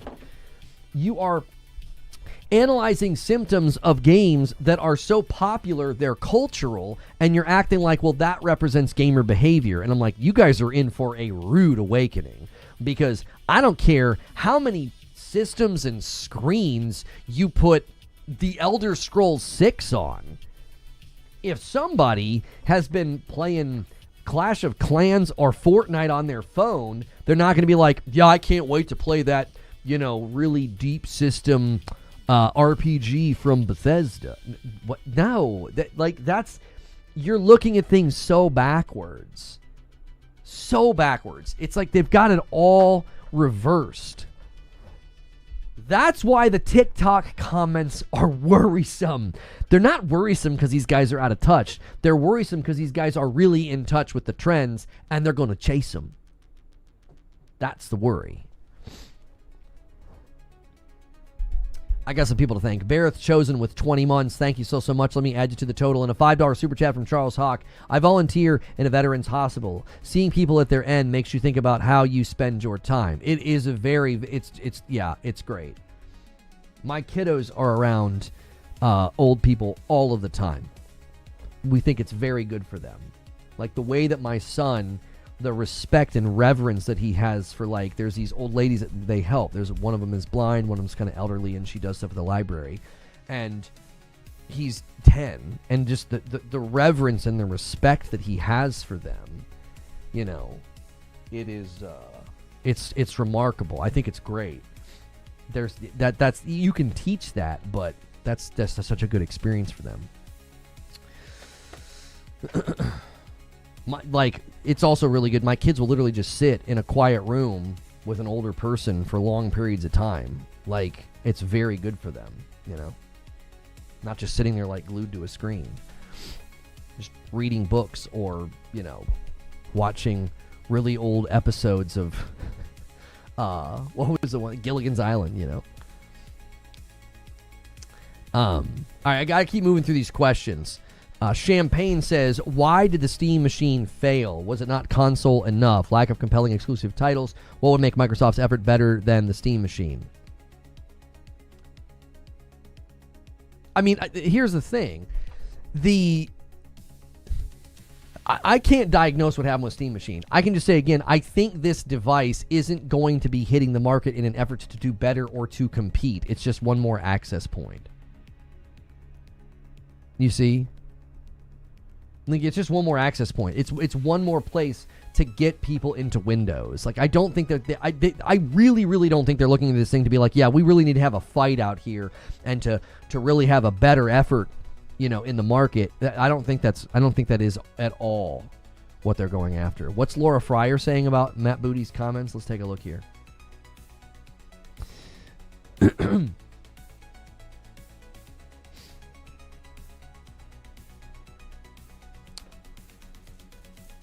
What is going on? Man, the internet is so weird lately.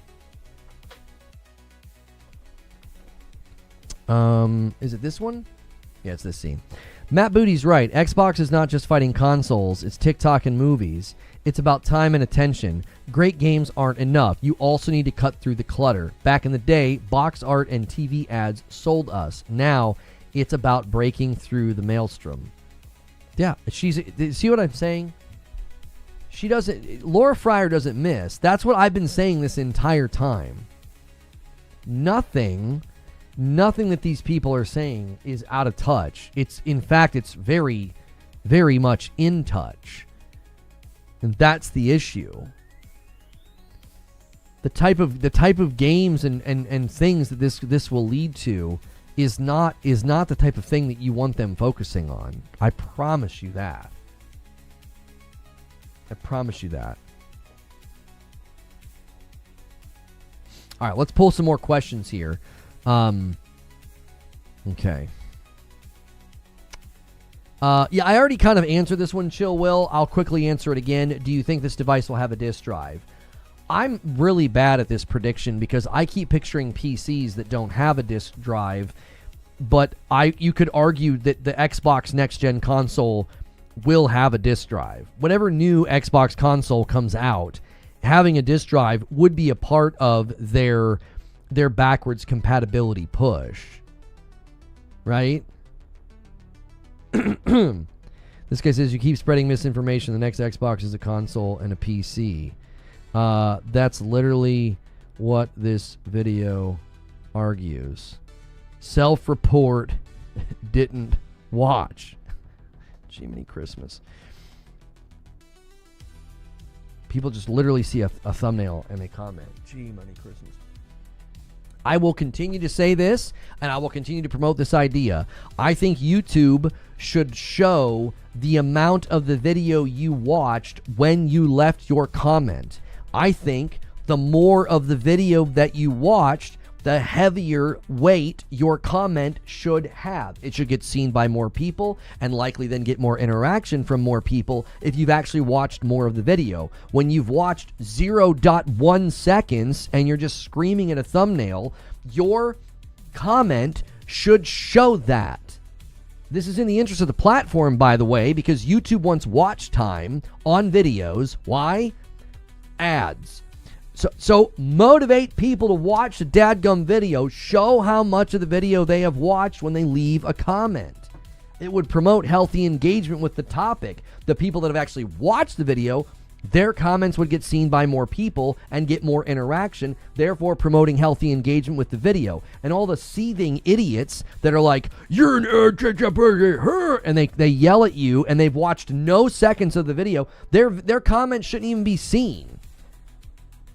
They shouldn't even be seen. They should have zero weight in the comment, weighted algo. You shouldn't be able to comment without watching half the video. Well, you don't want to do that. You don't want to limit interaction with the platform, but you want to promote healthy interaction. I've promoted this idea so many times.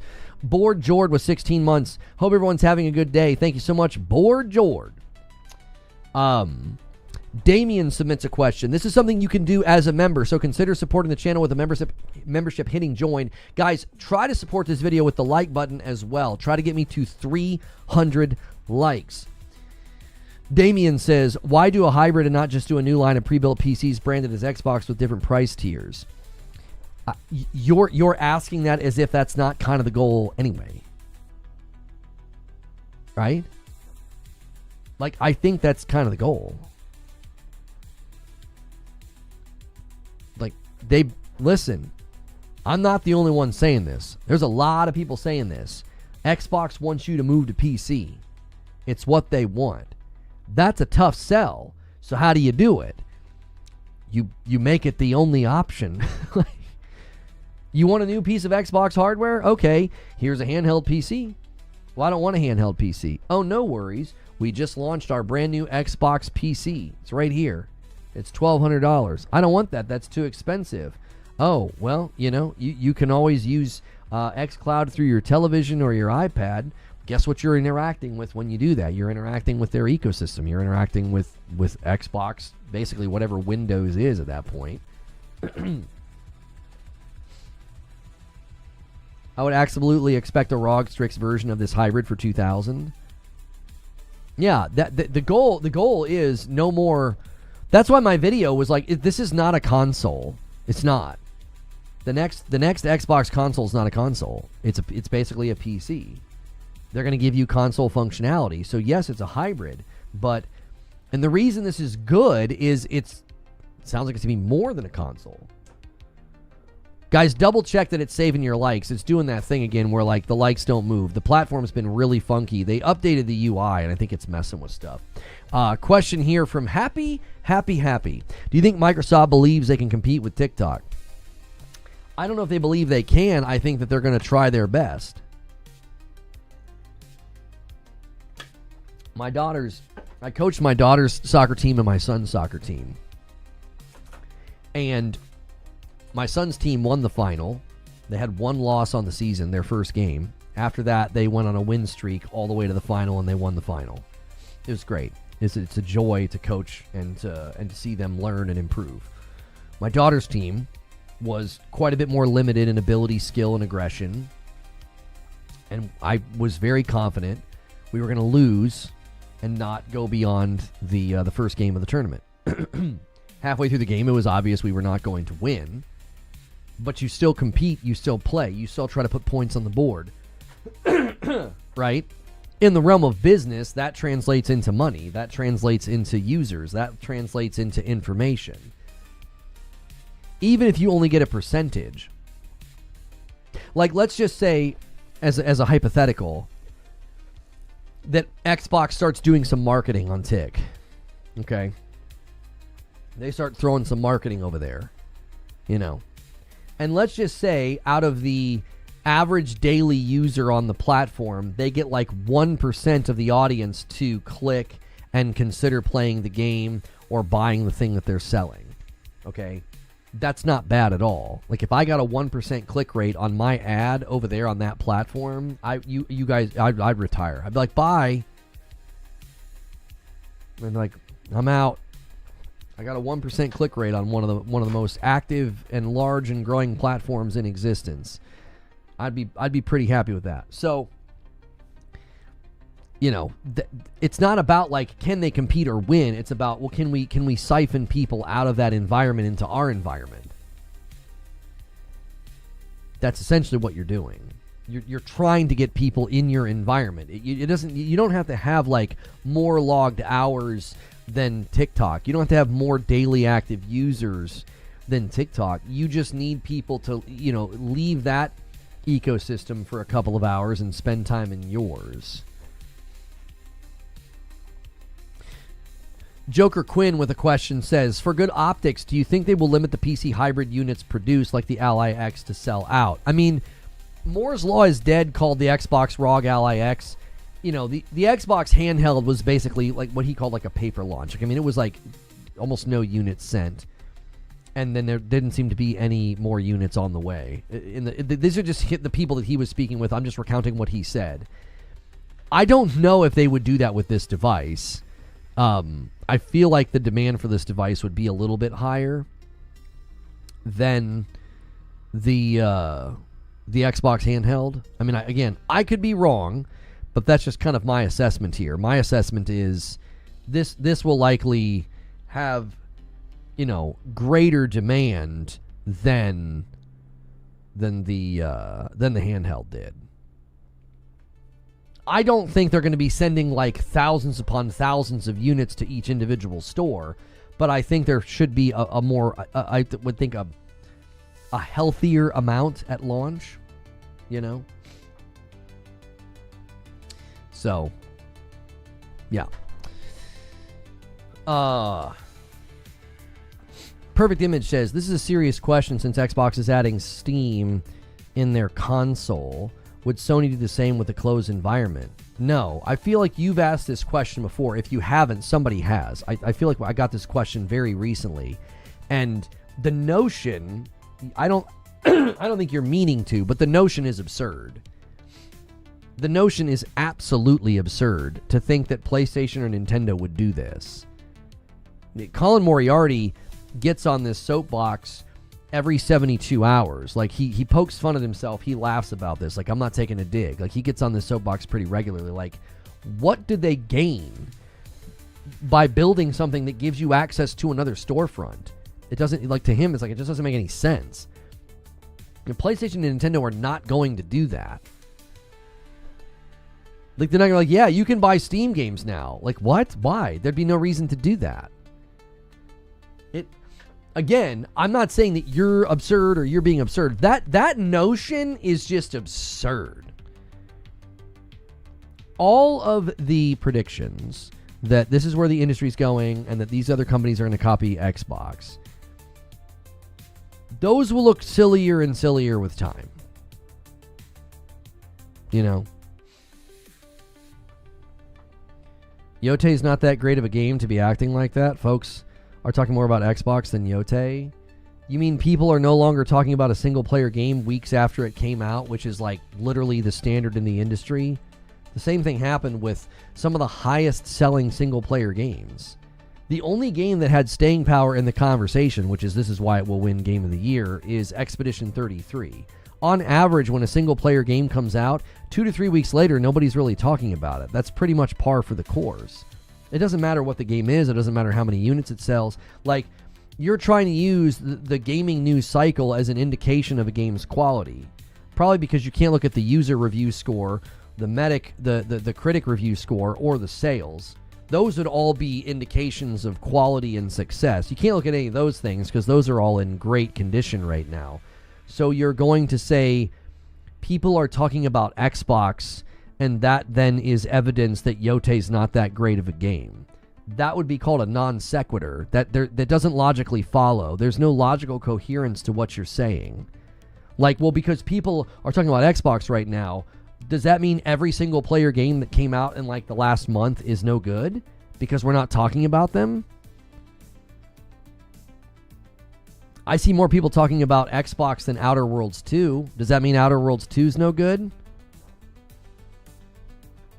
Do you see? Like, there's no logical coherence to what you're saying. Like, the quality of a game is not determined by the conversation in the current news cycle of gaming. I'm not deflecting. I don't need a Yote in my life. Is anybody saying that you need it in your life? It's a video game. Buy it or don't. Like, what does that have to do with the conversation right now? Like, there's no, I don't understand why you would even invoke that. You're talking to somebody in chat about Yote. I'm not quite sure why you got on the wavelength of Yote. I mean, maybe they were saying that they think Yote is good. You said, as someone who games on a 5090 PC, I have a backlog to patiently wait for Yote, which will be the superior version. Oh, okay. Make you bums PC gamers. What the heck are you scared of? The PC versions of games look better, have more functionality. All of your favorite Sony games on PC is superior to console version. I mean, your grammar is pretty much a strong indication of your intelligence at this point. Like, nobody's arguing that. You can play wherever you want, whenever you want. If you're happy to wait on PC, great. A lot of us don't want to wait. We're happy to buy and play the game now. When games are highly praised for their fidelity and performance, and you're like, yeah, but I could get a better experience on PC 18 to 36 months from now. You do you, boo-boo. Why are you in here trying to sell us on that notion? It sounds like you're the one trying to sell something. Nobody here is trying to tell you or anybody they should go buy a PlayStation and play Yote. You came in, started the argument, and started the discussion about how these bums should be on PC because they would play the superior versions of games. That is completely subjective. If you think that that's superior, then that's exactly what you should be doing with your time and your money and your engagement. I like playing a game at 60 FPS with good resolution and graphics. I'm getting that experience. I'd rather do that than wait some undetermined amount of time to play a game on my PC. We're just different consumers. One of us is not a bum and the other is somehow superior, even though you've seemingly put that notion out there. It's interesting to throw around insults when you can't even write good grammar in your sentence structure. Like, all these games is? Like, Jiminy Christmas.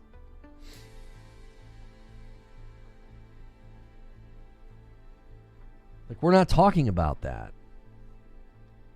If that's what you want to do, I've never dissuaded anybody from doing that. I have said that right now, if you're looking for a new place to plant your flag, PC is a great option because of Steam. Steam has an ocean of games you cannot get on console. It has a very, very good backlog of PlayStation ports that are all at very high quality. But I also think that the PS5 Pro is a great option. I think these are both great options. What determines which is the best is the user and their preferences, not, diatribes in a YouTube chat where you call people bums. Vaughn says, just make enough money to have all of the systems, then there's no need for this type of comparison. Well, I mean, not everybody can do that. So they're planting your flag in one place is fine.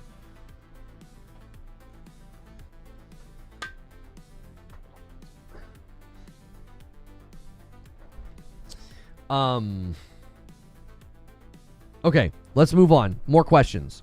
Like, I'm just wanting to calmly shut that down. Like, don't come into the chat and do that thing where you're like calling people bums and acting like your decisions are the best. Like, your decisions are the best for you, but not for everybody else. Like, make room for people to play and engage in different ways without needing to, like, insult. There's just no reason for that. I'm on a phone, Mr. Logistics. You can't even get the insult right. You and your ilk call me the logician, not Mr. Logistics. Good golly, you can't even insult me appropriately. Do you need me to log into your account to type Jimmy Neutron next?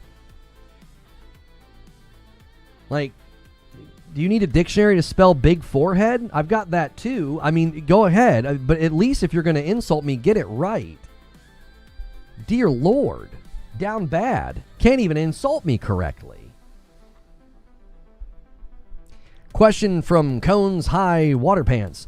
So to your point about calling everything in Xbox being detrimental to their goals, there's no question here. I think you accidentally hit enter. I think that was. I think you accidentally hit enter. Water Pants. It's not an insult. It's adorable that you think I don't know what people call me. Like, I find that to be adorable.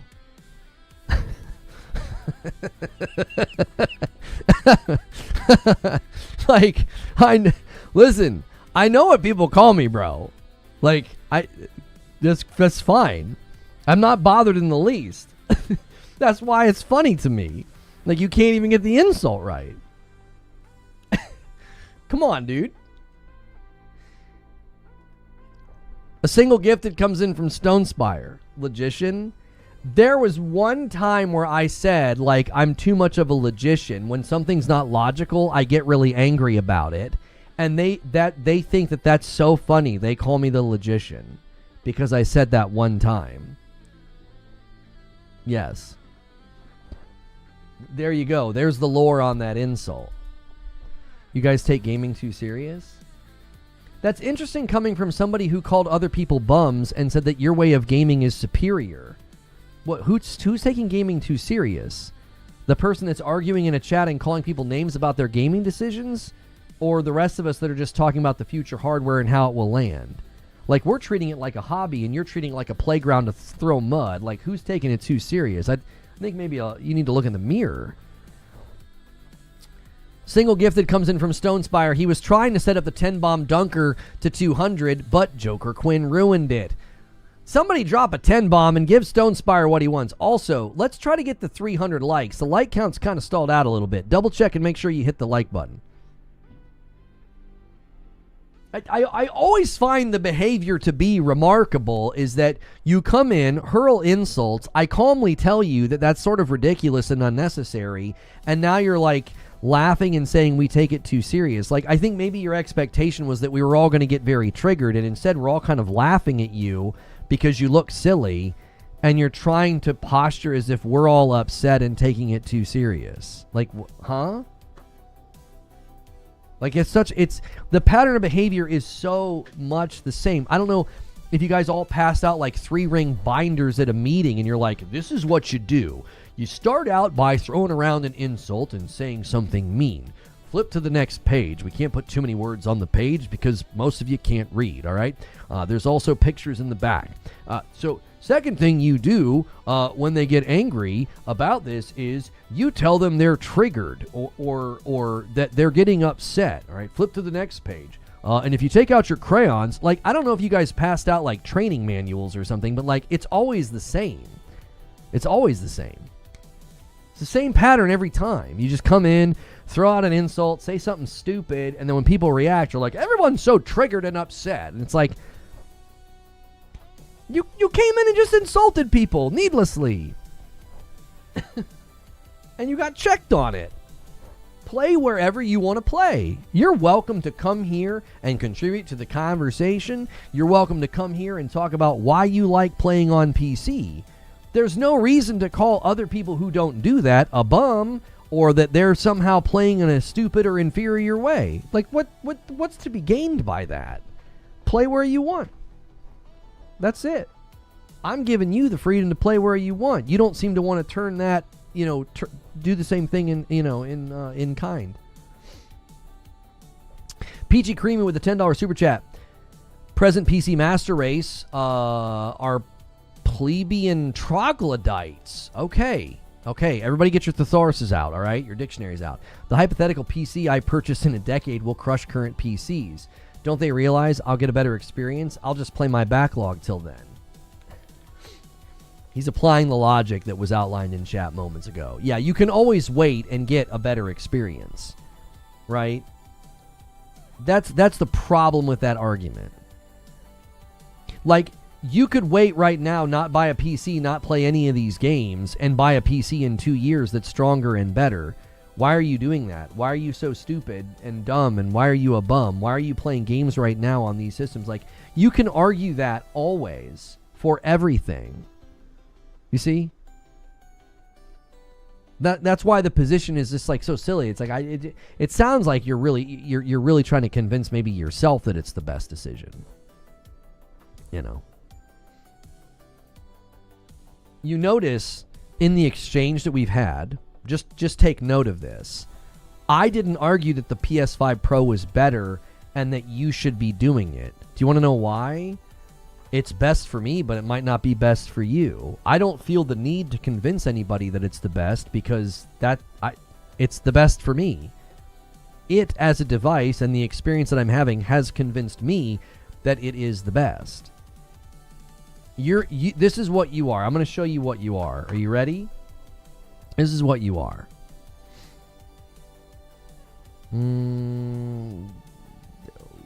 Yes, that's correct. Let me just show you a tweet. I'm just gonna show you a tweet here. You ready? So I sent a tweet and I said, after 63 hours, I rolled credits on Ghost of Yotei, my current personal game of the year.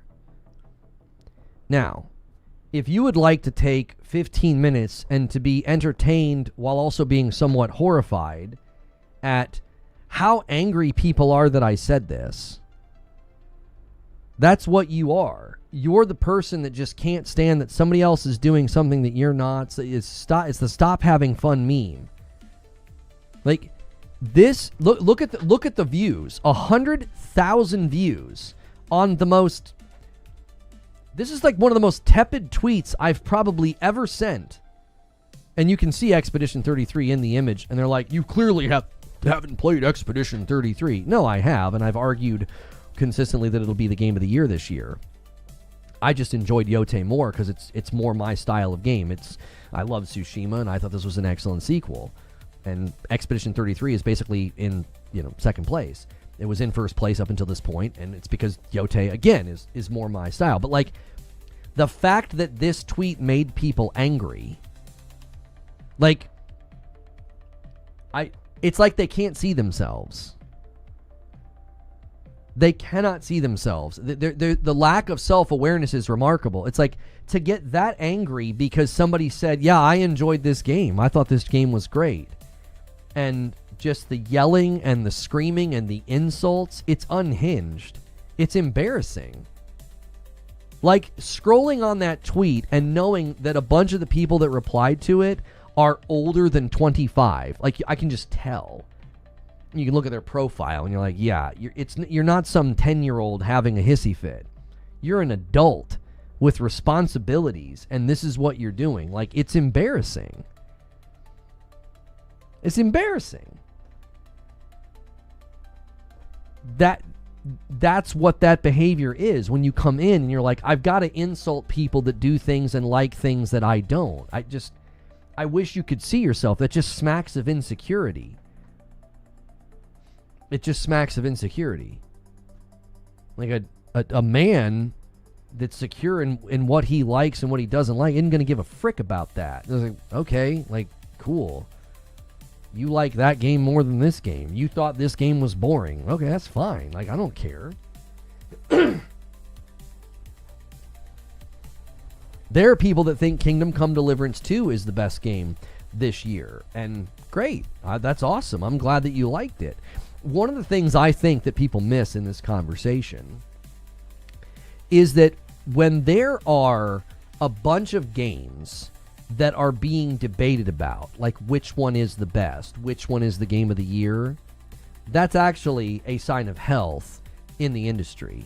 It means lots of different people are having such good experiences that they're passionately debating which game is the best. Like, gaming's not dead, dying, or lukewarm right now. Gaming is red hot. And instead of seeing that as like a sign of health, there are people that just weaponize it and want to be nasty. And I think that they're just self-reporting, that they're just unhappy people. They're unhappy and probably unhealthy. So again, if you prefer to play in a particular way on a particular system, and you have proclivities for certain game types, or you will never buy a Nintendo or whatever it is your preferences are, I just hope that it leads to great experiences and you have a good time. Like, you're supposed to be maximizing the value extraction and the fun out of the hobby. Like, that's what you're supposed to be doing. Your job is to extract as much value as possible out of whatever it is that your leisure activity, your fun activity is.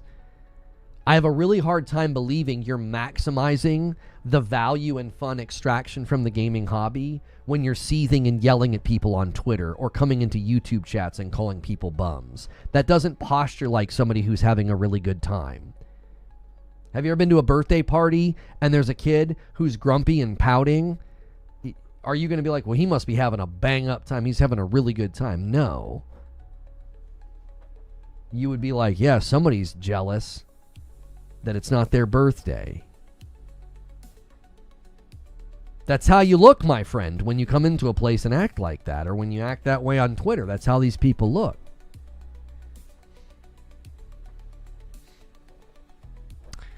JC with a question says, just curious, how well do you think this Xbox hybrid will sell if it costs $1,000 or more? Yeah, we've kind of taken this question like, I don't think they expect this thing to rival the Series X and S saturation. If it lands in the 10 million units sold, I think that they would probably be very happy with that. That would be my assumption. Yeah.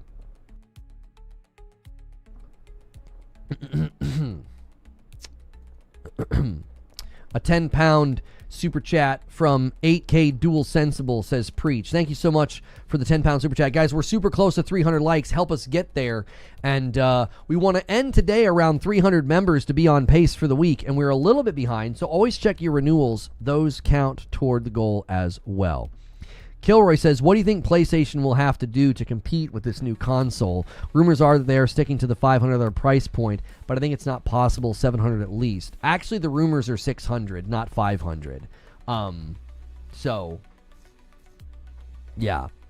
The rumors are $600. Homepage? Toby, are you watching an older part of the broadcast? Why are you saying homepage? Are you answering like my? Is Toby watching live? That's very random. But let me actually take the first part of your question though, Kilroy. Do you think PlayStation will have to compete with this new console? No, I don't think they're competing with it at all.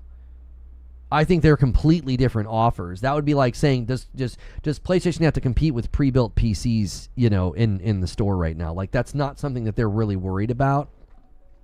And I also think that the $600 price point is a pretty solid prediction.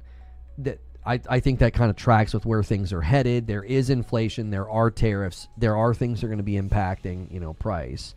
I also think there are a lot of folks that have done some fear-mongering where they're saying, because of this shift in the market, because of this shift in competition, you're going to have people that are, not people, I'm sorry, PlayStation's going to charge $1,000 for the next console, right?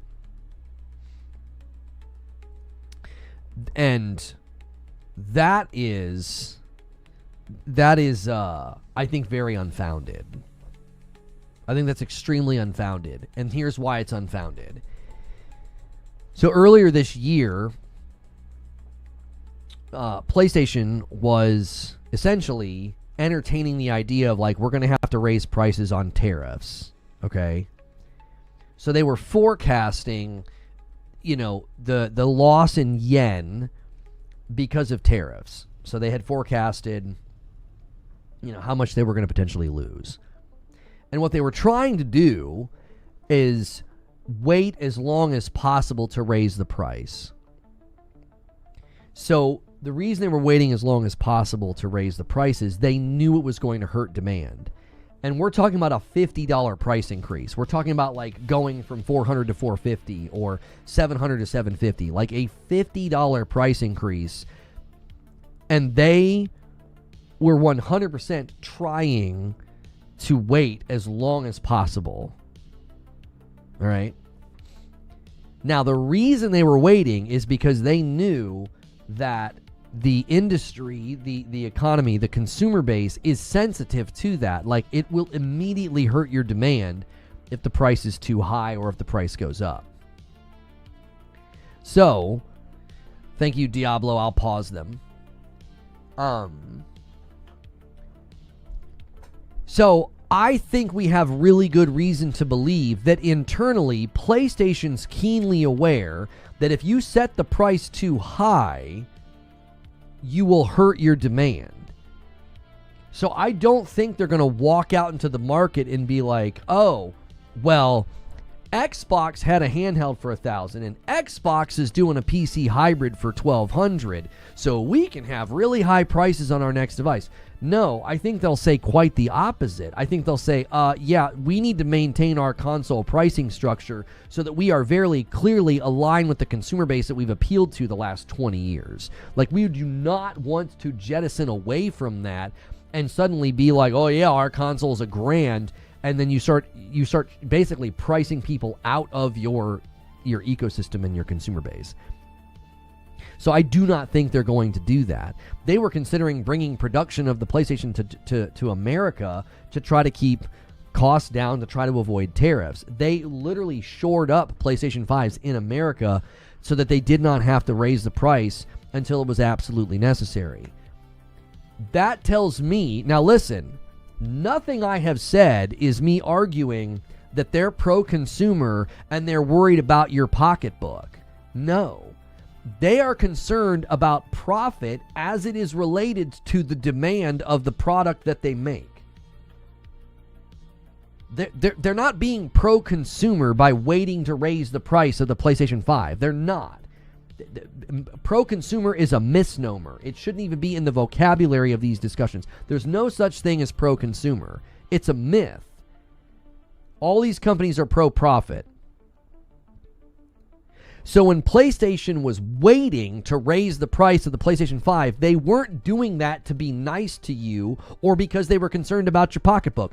They were concerned about profit as it is related to the demand of the product, knowing that if demand goes down because we've raised the price, it can hurt our profit, it can hurt our velocity, it can hurt our momentum within the market.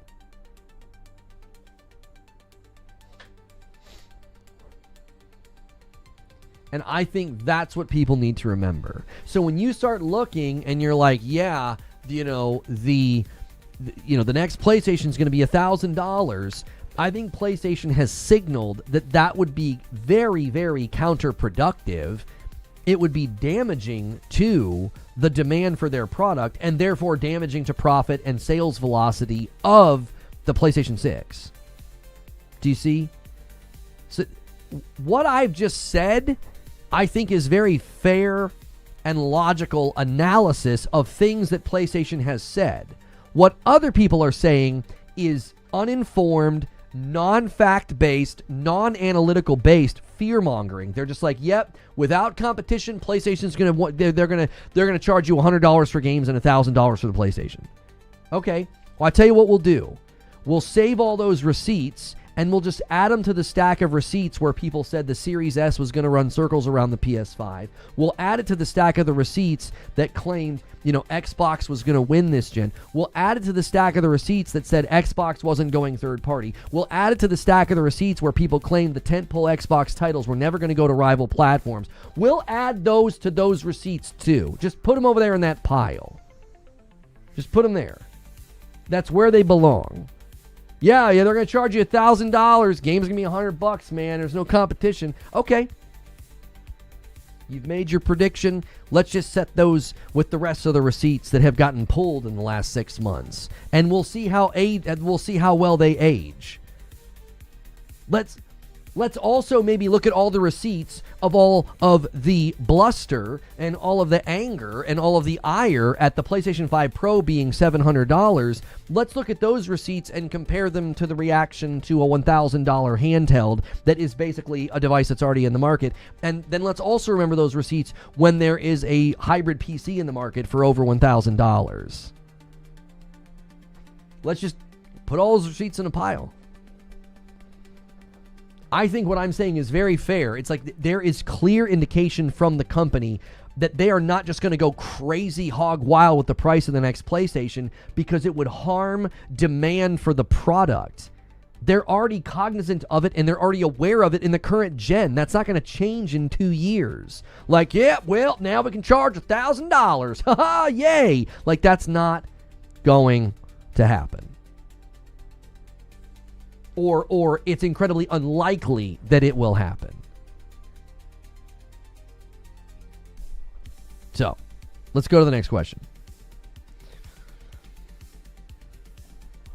Mediocre Milton says, if the Xbox Hybrid fails to sell well, do you think Microsoft will get out of gaming or just move to be a publisher only? I don't think they're making any significant decisions or, tectonic decisions that are based off of how well this device sells. I just don't think so. I don't think that they're like, oh, if this PC hybrid doesn't sell very well, then we're really going to have to make some significant changes. I don't think it's going to be that significant of an endeavor that, like, let's say it fails to hit sales targets. I don't think they're going to be like, that's it, we're done. Like, I don't think they're going to be making significant decisions about this. I'll tell you what they are going to be making significant decisions about. And this is more concerning. The concern is not whether or not this device sells well and Xbox stays in gaming. That's not the concern. If the Xbox next-gen console, doesn't sell well, what are they going to do?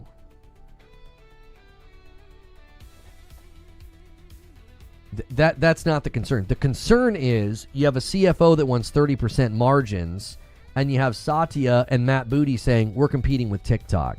We need games that are everywhere. We need games that are high margin. That's the concern. Everybody's missing that right now. I really do. I think people are missing the forest for the trees here. The concern is they are signaling rather loudly that the future of their publishing endeavors, they are. It doesn't sound very promising for like long-standing gamers. Think of it this way: if you're kind of an old head, if people are starting to call you Unc, then none of this sounds good because they're trying to appeal to the TikTok generation. They're trying to appeal to the people who want to play, Fortnite or these other like throwaway, gacha games, and they play them everywhere. They play them on mobile, they play them on their PC. That's the target. You're not the target. Their future publishing endeavors, that's the concern. You look at games like Gears, you look at games like Fable, State of Decay. I am very concerned. And that's not fear-mongering. That's literally analysis of what is being stated and just basic assessment of the games in their library and the fact that Everwild got canceled, Perfect Dark got canceled, Contraband got canceled,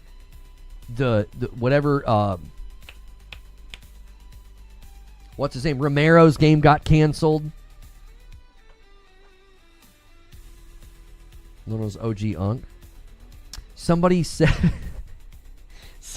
on Twitter, they said something about like, oh no, Unk on that Lego party.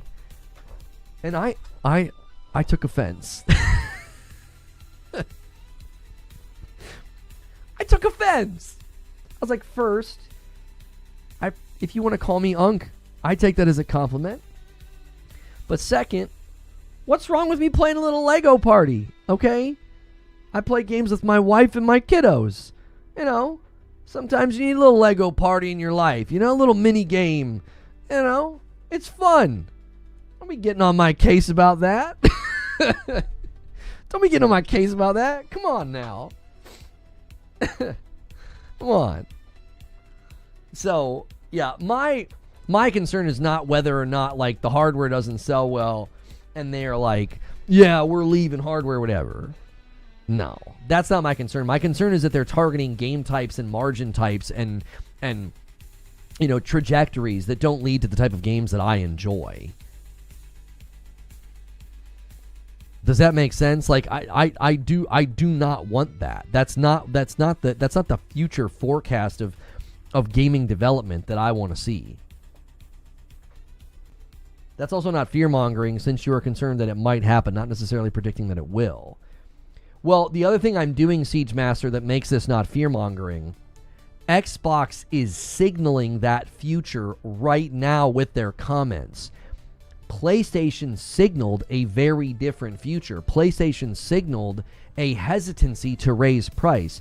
They signaled a reluctancy to raise price because they know it will hurt demand. Do you see? It's analysis of what the companies are signaling is all it is. Microsoft is not signaling a promising future of their publishing endeavors. They're signaling a very high margin, low budget, broad reach push, which sounds to me like brain rot live service slop that everybody's been raging about. Like, everybody was very angry that PlayStation was investing into live service and pushing into live service and having Blue Point and Bend work on live service. Well, you better buckle the frick up, because it sounds to me like that's something that Microsoft wants more of. They ain't using the words, but they're certainly dancing around it. It's like, you're describing live service games, like low-budget live service games. That's what you're describing. Yeah, fast food gaming. Anyway. Mick Pratt says, am I wrong, or does this sound like an attempt to make the Xbox gamers' conversion to PC gaming less painful? How long can they keep pushing hybrids? I think you're touching on something we've talked about a couple of times today. I do think they seemingly are trying to push their users to PC. Many people have made that observation. I think that's a very good observation, that they are attempting to push their users to PC. I think it's a very fair observation. Thank you, Wilbur. I'll pause them.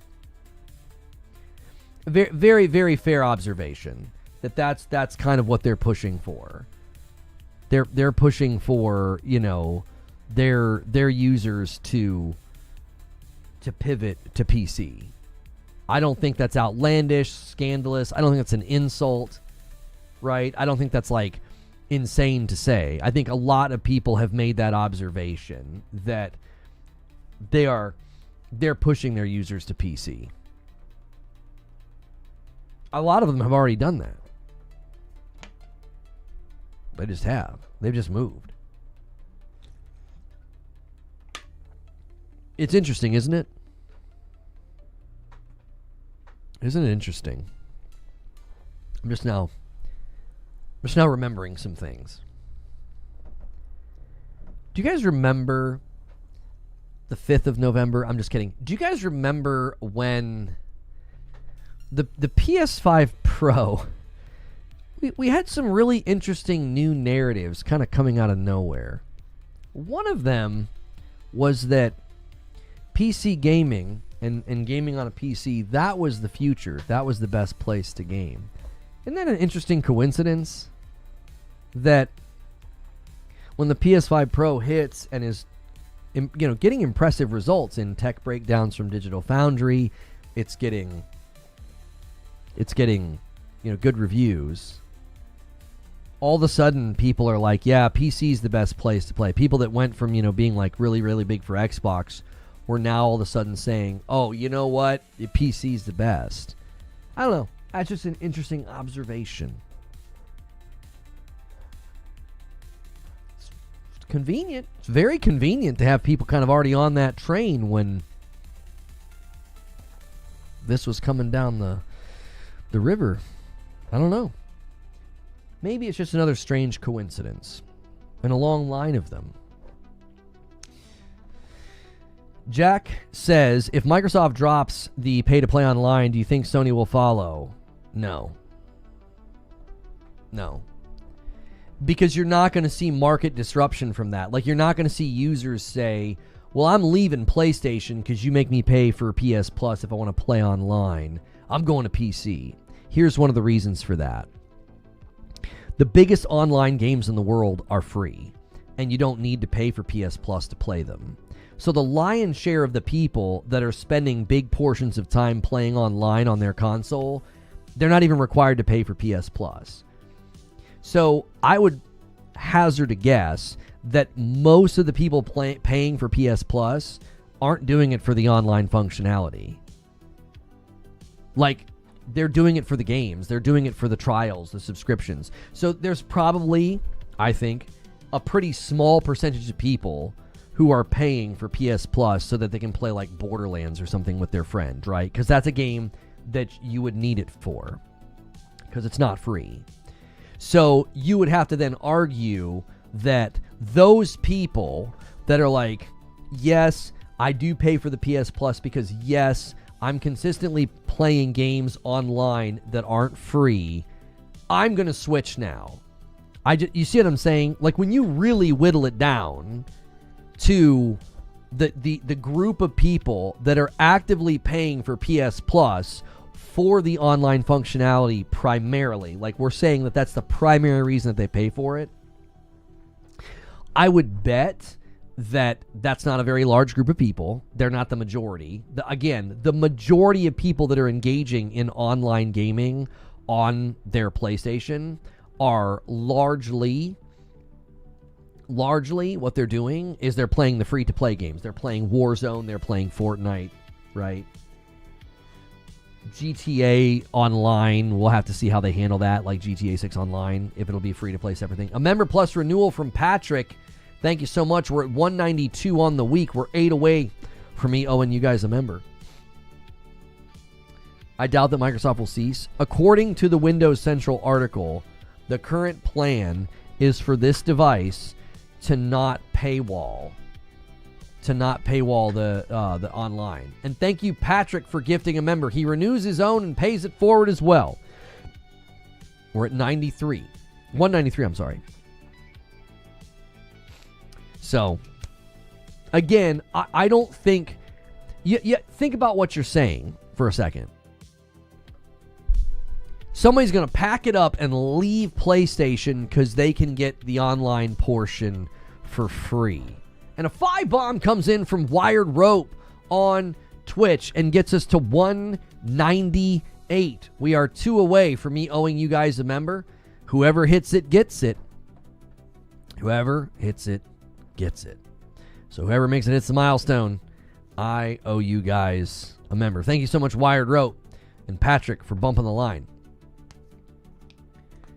So think about what you're saying.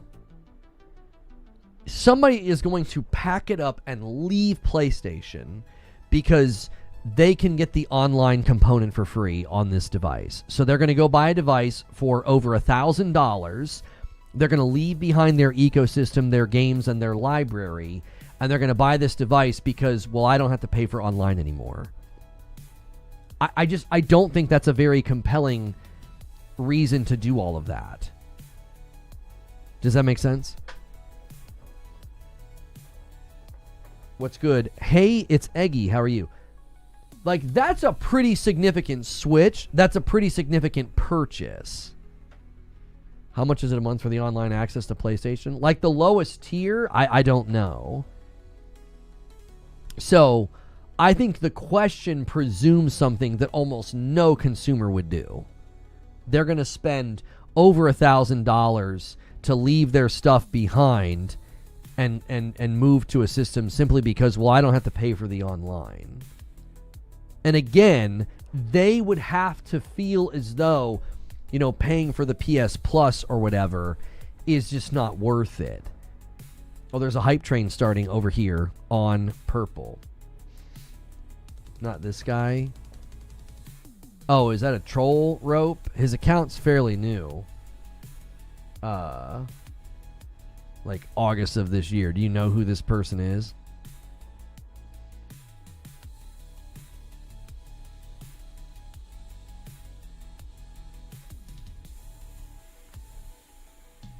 Oh, right now, Twitch is running something 35% off 5 gifted subs or more.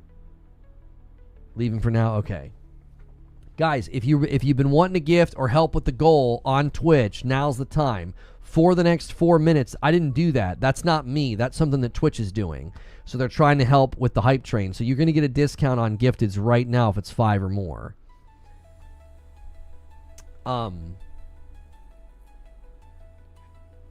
So yeah, I don't think you're going to have a lot of consumers do that. Let me go to the next question.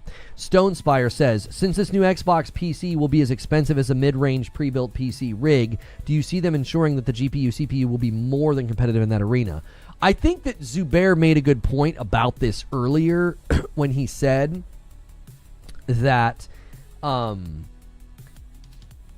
they'll be able to keep the cost down because the scale of production. This isn't going to just be like a pre-built sitting in Best Buy. This is going to be like, potentially like funded by Microsoft, which means they should be able to make enough of them to scale it so production costs go down so they can put, good hardware in it.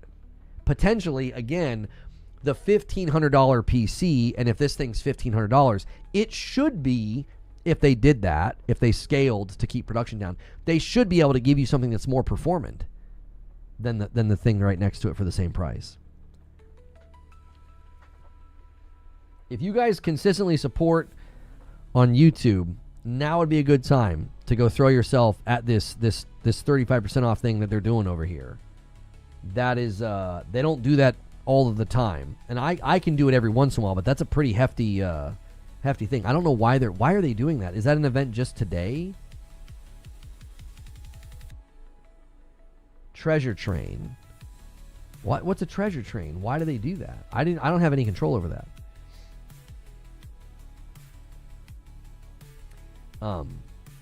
The cost online is buried within the sub anyhow. Yeah. So that would be the hope, is that they can keep the cost down. And then that way it'll actually have some pretty good hardware in it because they're making more of them at scale. Raijin, YouTube's doing that? No. If you gift 5 or more right now on Twitch, it's 35% off. Like, it's just some random thing that Twitch did. I don't have any control over it. Stonespire gifts a single. Hang on, let me get Raijin's question here. But Stonespire is going to secure the 200 members. Man, I thought for sure Twitch was going to steal that because, Wired Rope set it up. All right, I owe you guys a member on YouTube. Thank you so much. Let me do that, and then I'm going to pull that question back up. I'm not saying PlayStation users will leave, says Jack, but if you're in a game, let's say COD and PC and Xbox aren't paying to play, but PS is, everyone's in the same lobby, they'll help out their user base. I don't know what you're talking about, homie. If it's a free-to-play game, unless you're talking about the paid for. And Siriu drops a 10 bomb over there on Twitch, taking advantage of the sale. He just extended the sale. Siriu, that is so generous. There's now another 4 minutes of that going on. The hype train has been extended and leveled up. Thank you very much, Siriu. Guys, it makes no difference. If you support, that's going to stretch because they don't. That is a nice discount that they're running. I don't know why they're doing it, but they're doing it. If you gift on YouTube or Purple, it makes no difference to me. I've never tried to persuade you guys in one direction or another. Alex comes in with the 5 bomb over there on Purple. Thank you so much, Alex. And he leveled it up again. Thank you very, very much. So yeah. That's I'm sorry. Let me get the question pulled back up. I got distracted. Raijin says, do you think the backwards compatibility could be another bait and switch like back-compats cloud games on Game Pass? There is concern about the verbiage. I kind of want to pull it up. A 3-month renewal from Joe over there on Purple. Thank you so much. Let me add that to the total. Po Buddies Nervic with 37 months in a VIP on YouTube. Thank you so much. Let me add that to the total. I asked Google, it triggers when you hit level 5, but we weren't at level 5. It just randomly started a hype train, and we're not even at level 5. I mean, we are now, but we weren't a little bit ago. So I don't know what triggered it. Yeah, I mean, I'm thankful. It's saving people money that are supporting me. So that's a win.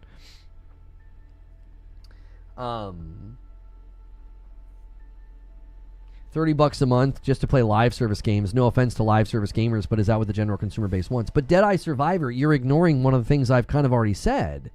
The biggest and most successful, most engaged with live service games are free to play, and you do not have to pay to play online. You don't have to pay for PS Plus or Xbox Game Pass or any of that. If you're playing a free-to-play game, you don't have to have that.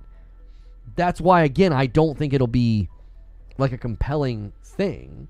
And Jack said that, you know, if you play Call of Duty on PC and Xbox or whatever, and you're playing and you're having to pay on PlayStation, right? That would only apply if you are playing the non-free, like if you're playing like Black Ops 7 or something. Again, if you are buying a game like that and playing online, I would guess that you're not going to balk at that. You're going to be like, that's fine. I'm already paying for lots of things.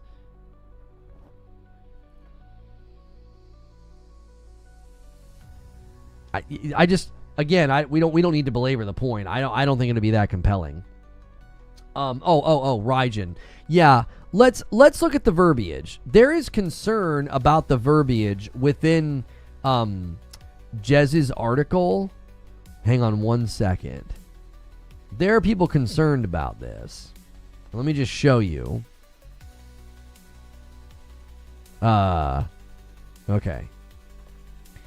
So he says, furthermore, thanks to the new silicon from AMD, which has been approved by CFO Amy Hood and Satya Nadella, the new Xbox will also run all games currently available on the Xbox Series X and S library.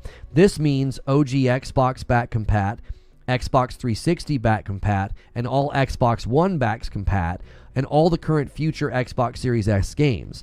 These games will run natively on the new Xbox and launch seamlessly via the Xbox launcher's library.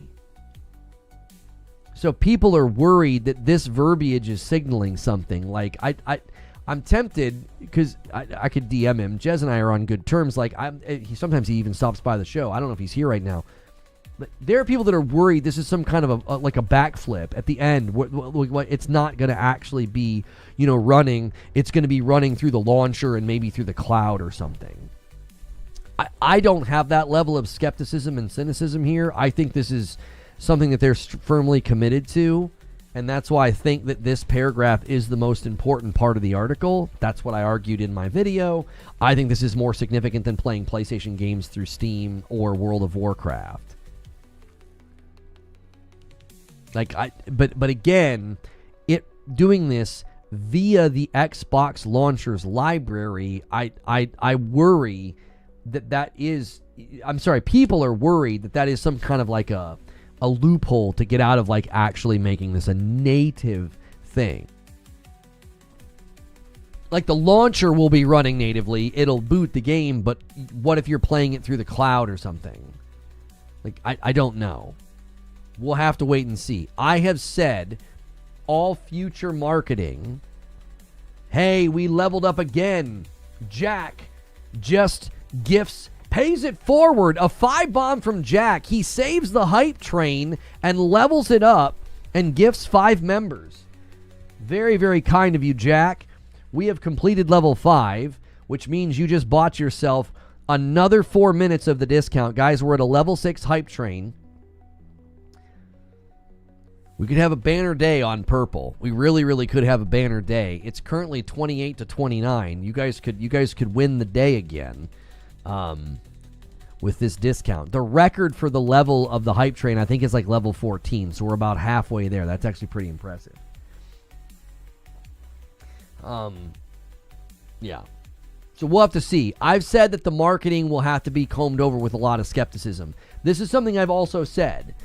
Jez is just telling you what he's heard, okay? And people are like, well, I don't trust him, and he blah, blah, blah. Listen, whatever you think of him is immaterial.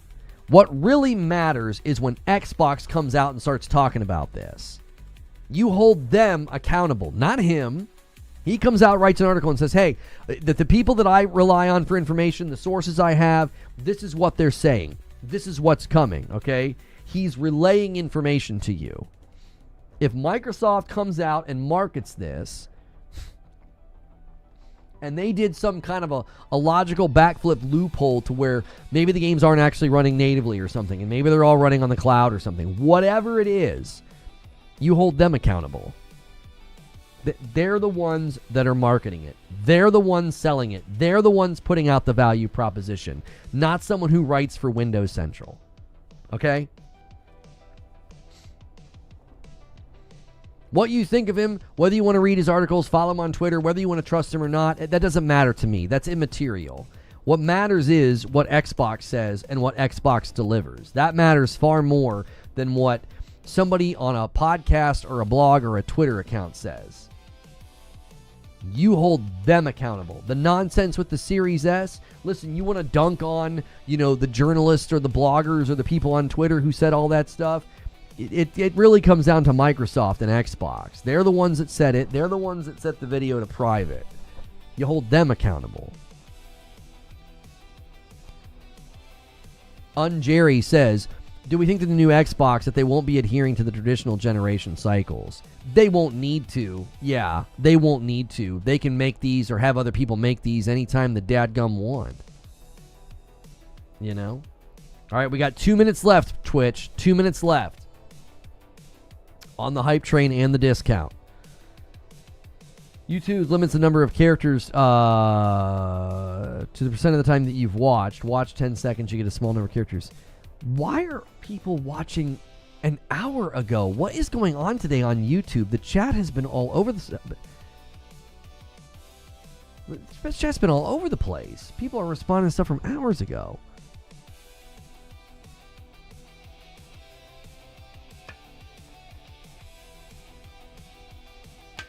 Hey, Drewski rolls it over. A 5-bomb for purple, and I now owe you guys a member. I tell you what I'm going to do. I'm going to take full advantage of this discount. Do I get the discount as well? I do. I'm going to do it. I'm going to drop a 5-bomb as well. I'm going to join the discount. I'm going to show my appreciation for you guys supporting the channel right now. There we go. You guys hit the milestone on Twitch. You earned it. There's 5 from me. Keep it going. Keep it going, Purple. You guys have another 4 minutes of the discount. 35% off. It's got to be a 5-bomb or higher. I just took advantage of that to pay it forward to some people. Thank you, Drewski, and everybody else participating today. Now would be the time for Pork Pie to show up. Pork Pie said he was going to do a big one this week. We need him to come in now and get the discount. Does anybody know Pork Pie personally? It'll be such a discount for him. That'd be crazy.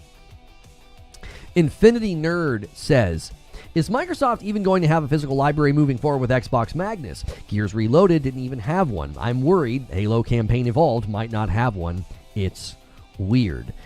I don't know, brother. I really, truly don't know. I wouldn't hold my breath. I would not hold my breath. We're at a level 7 hype train, by the way. We're exactly halfway to the record. That's crazy. I wouldn't hold my breath on a strong physical push. They're doing less and less physical now because I just don't think they move enough units. I don't think they move enough units. I know people don't like when you talk about this. You talk about stuff not being, people not buying, but it's like, listen, you spent years selling people on an idea of not buying games. It shouldn't be surprising that you're having trouble moving physical releases and selling games. Like, that shouldn't be a surprise. Like, one of the central tenets of the brand for the longest time now has been get Game Pass. Yes, thank you so much for watching 10 streams in a row, Joe. I see that. A 10-stream streak. You're the man. Can we get 10 more likes on YouTube? YouTube, you got dusted. It's now 33 to 29. You're all going to take that? I don't know. 2 minutes left, Purple. 2 minutes left, Twitch. On the hype train and the discount. Yeah, so I wouldn't hold my breath on physical from Xbox going forward. Johnny Gaming says, if the next Xbox will have compatibility with people's existing Xbox console library, doesn't that legit make it a console, and would PlayStation have to compete with it? No. We get streaks for that? Yeah. You can celebrate a watch streak. Yes. Yeah. No, they wouldn't have to compete with this at all. Like, this question presumes that PlayStation is going to be concerned about a device that's over $1,000 and is basically a PC in its functionality. Like, it's going to have access to Steam, and they're going to position it as a PC hybrid. So PlayStation's not going to view that as like, well, we got to compete with that. They're just not. They're not. They don't feel like they've got to compete with pre-made PCs right now. There's pre-made PCs right now that you can buy. Now, if you're like, oh, but the backwards compatibility though. Oh, okay. So answer me this. Who does backwards compatibility appeal to the most? Who? Long-standing Xbox fans. Why would PlayStation feel the need to compete with that? So long-standing, has a big library Xbox fans are like, hey, that backwards compatibility sounds great. Okay, well, PlayStation doesn't have to compete with that. They're not worried about like long-standing Xbox fans who have like very, very, big libraries. All right, 45 seconds, Twitch. It's the final countdown. You could save it again. You won't get the discount unless it's a 5-bomb or higher, so don't do singles right now. I mean, you can do singles if you want. I'm just saying you won't get the discount. I don't want anybody doing that and feeling like something didn't work right. Final 30 seconds. The backwards compatibility is for long-standing fans. Yeah, like I don't think PlayStation's going to be like, oh no, really, really long-standing Xbox fans are going to be really compelled to spend $1,200 on this device and they're going to get backwards compat. Like, I don't think that's a threat to anything PlayStation's doing next gen. Their efforts with AMD and Project Amethyst and the PS6, I just don't think so. All right. The train has come to a close, and I've already unlocked all the emotes, it says. So I can't unlock any more. You get specific emotes for hype trains, I guess, and I guess I've already got them all. So Charles Freeman says, if and when this device fails, what's Microsoft's next move? We kind of already had this question, and I don't think they're going to make a move or a change because of this device selling well or not. Like, I don't think anything is contingent upon this device, like a quantity of sales. Thank you, Stone Spire, for 7 months in your prime over there on purple. Gets us to 228. You the man, Stone Spire. I don't think there's a single plan that's contingent on this thing. Now, maybe there's production plans that could be scaled up or down in accordance to how well it sells. But I don't think Xbox or Microsoft are going to be like, oh, wow, that device didn't sell enough units. Time to pull the plug on these 7 other initiatives. Do you see what I'm saying? I don't think there's going to be a lot riding on this thing. I don't think Microsoft's looking at it that way. Stone Spire gifts a member. I know what he's doing. Stone Spire wants to tempt somebody to do a 20 bomb. Joker Quinn's going to try to ruin it. It's time. It's time for somebody to cut in line. It is. It's time for somebody to cut in line. Stone Spire just bumped it by 230. Thank you so much.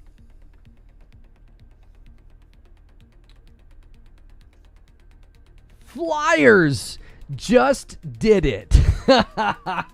Take that, Joker Quinn. A 20 bomb from Flyers on Twitch to take us to 250.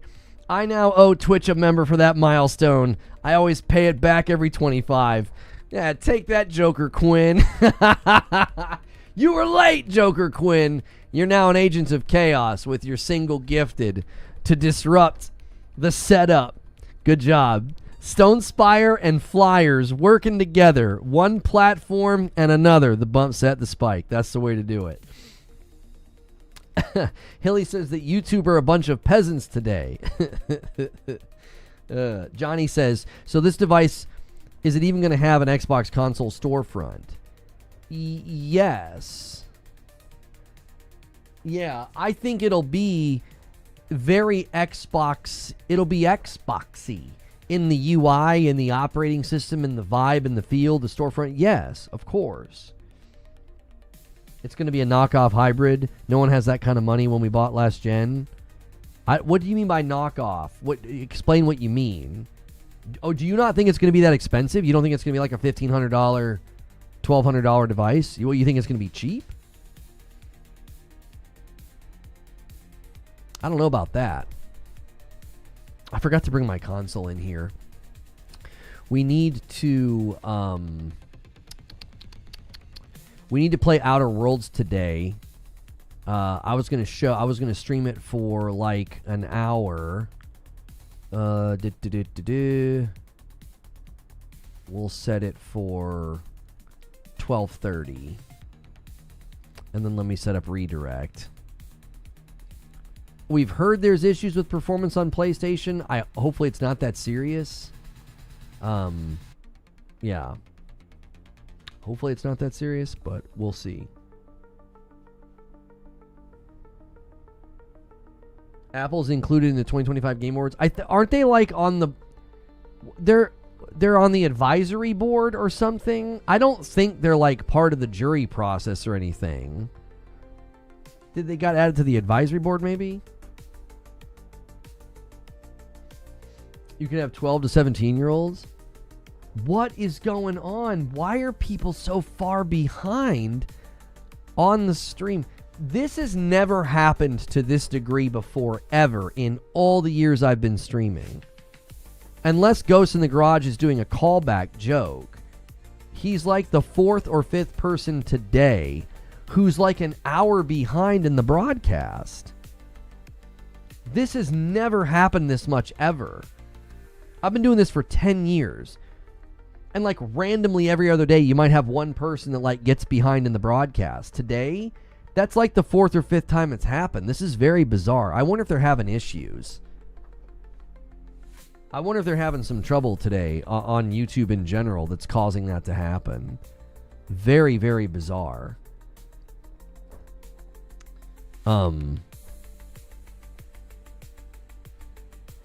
Yeah. Very strange. YouTube people are slow. Got here via Noti.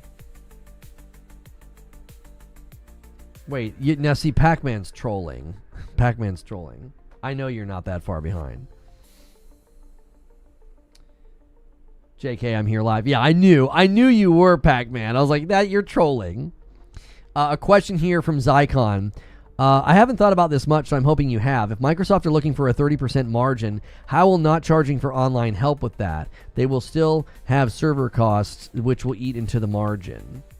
I mean, that's an excellent question, and I don't know if they're concerned about that. The 30% margin had to do with like individual performance of studios.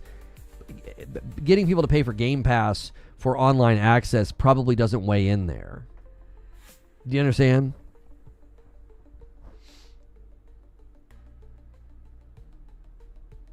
Nova says, I'm not too far behind. I just heard you say that you got your Twitch channel back. Congrats. Shut up. Shut up, Nova.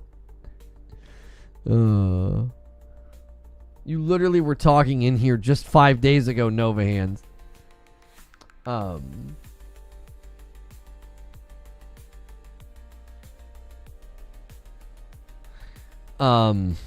Agree. People are self-reporting, not watching videos, leaving comments on thumbnails. Yeah, now everybody's doing it. Everybody's trying to bait me into thinking that they're behind on the broadcast. I hate all of you. Did Madam pick up the TV yet? Like, yeah, I hate you guys a lot. Oh, this is like that day that Tim the Tatman kept getting super chats, and they were saying that they saw somebody pulled over, and they were talking about his stream. Running a little behind, Lone. Are we running King's Fall today? Oh gosh. Oh, I'm still in green room. Some of you guys are like mentally time traveling. You know, you're not behind in the broadcast. Like you have time traveled in your brain. Oh man. Why is my phone doing that? Let me in! Golly. Y'all ready for that Switch 2 release? What was I going to say? I forget. I lost my train of thought. I was thinking about something.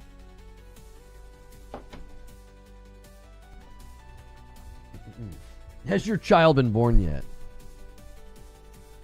Who the F is Say No to Rage?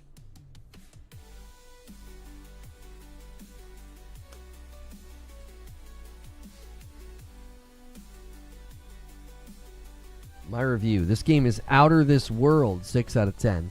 Okay, so we're going to go to... I'll set the timer here, and you guys can extend if you would rather Outer Worlds 2 stream. If you'd rather just keep the conversation going, you guys know I let you guys extend the stream, basically. We go like... It's like 2 minutes for every 5. Every 5 members, I do a 2-minute. So if you guys would prefer just to keep talking and submitting questions, I have cleared the question queue. You can now submit questions that are off topic. So I pretty much hand the stream to you guys at this point. So if you would prefer to submit questions about something else, if you would prefer to keep the talk show going. Lone Wolf says, everyone stop gifting. Yeah, Lone Wolf wants me to play Outer Worlds 2. We will play Outer Worlds 2 regardless, but, so... Yeah. I want him to play this game, yeah. So we have Lone Wolf saying to stop gifting. He wants gameplay to happen. So you guys can obviously take his advice or not. I don't think the Magnus is going to be some revolutionary device that's going to make Microsoft tons of money. It's just an off-ramp from the console.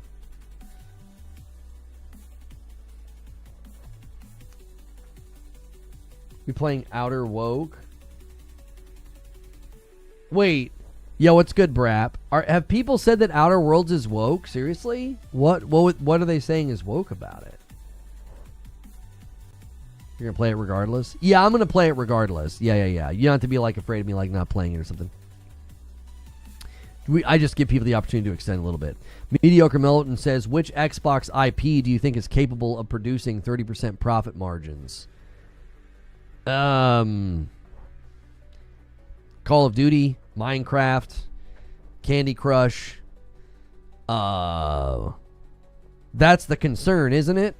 What do you think Fable's going to hit 30%? It's been in production for forever. Do you think that do you think State of Decay is going to hit 30% profit margins?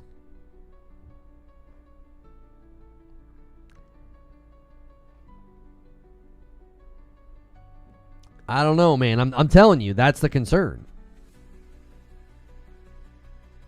You know, that's the concern. I finished Yote last night. Great game. Story didn't quite get me the same way Tsushima did, but it's a minor complaint. I do like how they handle your return to the game after finishing the campaign. I actually didn't like that, but to each their own.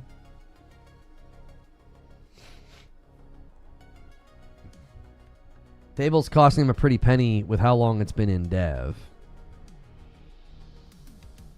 That's the concern. The concern would be, you know, anything and everything is got this precarious guillotine, you know, swinging over them.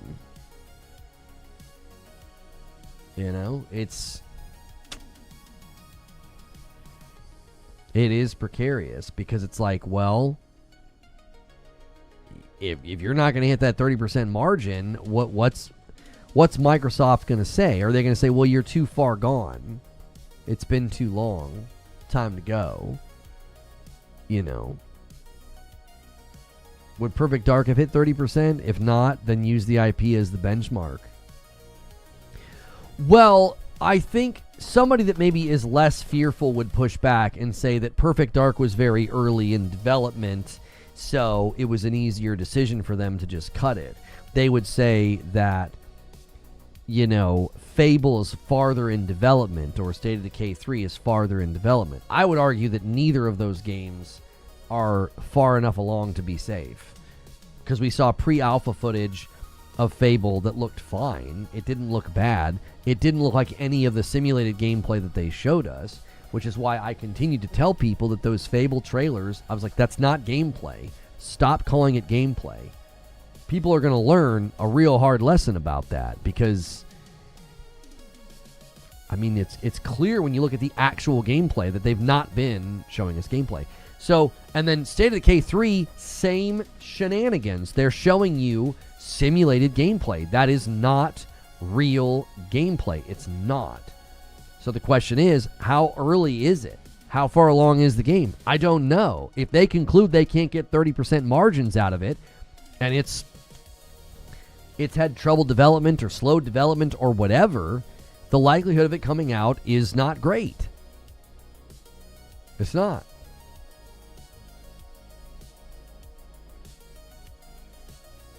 If Perfect Dark got canceled, I'd be skeptical of anything else. Especially after they frickin' showed Perfect Dark. Posted in YouTube chat a while ago, but the new Xbox Hybrid sounds really dope on paper. It sounds like it gives me PC-like performance with console simplicity, but how on earth can you justify $1,200 when a PlayStation 6 will be 50% of the cost? Similar experience. How do you know the price of the PS6? Sony doesn't even need the subsidy of the console anymore. Well, I mean, everybody that has spoken on this has said that the rumored price point of the PlayStation 6 is $600. Like, did I like South of Midnight? I liked South of Midnight quite a bit. I was hoping they would do a pretty significant quality pass on their combat.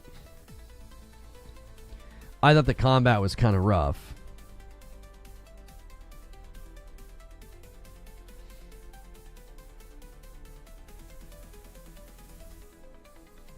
This guy says, well, that's awkward. Is Grok the smartest AI? Why is that guy? Why are you saying that on response to? I don't know. How is Wolverine woke? It's not. The sooner you realize there is a content funnel on YouTube that is literally nothing but lies, the sooner you'll realize that none of those games are woke. The claims that they're woke are bankrupt. Just continue to laugh at those people because it's comedy. It's comedy. Yeah, I mean, I'd be concerned about Clockwork Revolution, another game that I thought looked excellent. I thought they nailed the tone. I thought the comedy was amazing. The vibe, the feel, the look. I thought it all looked great. Yeah, that's big time concerning.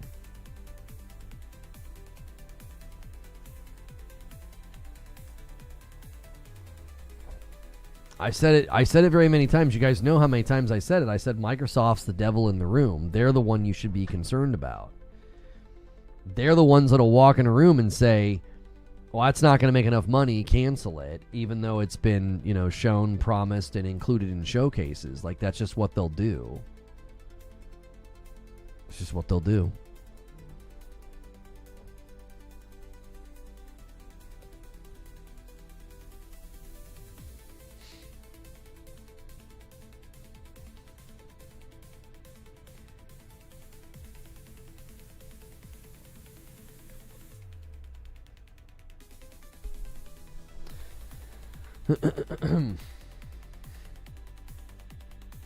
AMD is making sure that Sony gets a foot up on them. No way Xbox wins.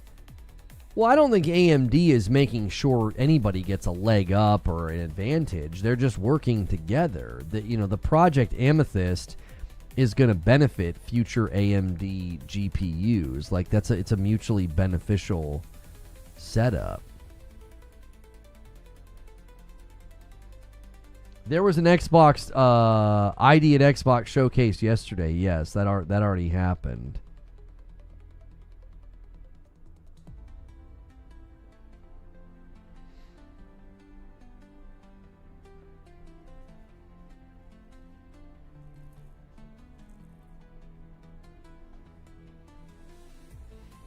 There's nothing left to win. All right, 8.5 minutes. We're going to be switching to Outer Worlds 2. Unless you guys extend. You do not. We don't have to extend. That's fine. We've got things planned, but I leave it to you guys. I also cleared the question queue, so right now you can submit off-topic questions if anything's going on in gaming or gaming news that you want me to commentate on. Feel free to submit that. Excuse me. The PS5 Pro has officially launched today in mainland China with its own SKU distributed by PlayStation China. The model is $718 US, according to... and Lone Wolf gifts a member $252 on the total. Every 5 members adds 2 minutes to the clock. PlayStation China also shared an unboxing video. It's important to understand the complex market dynamics at play in China with consoles. The Chinese model will directly compete with imported models, which are widely and easily available and not region locked.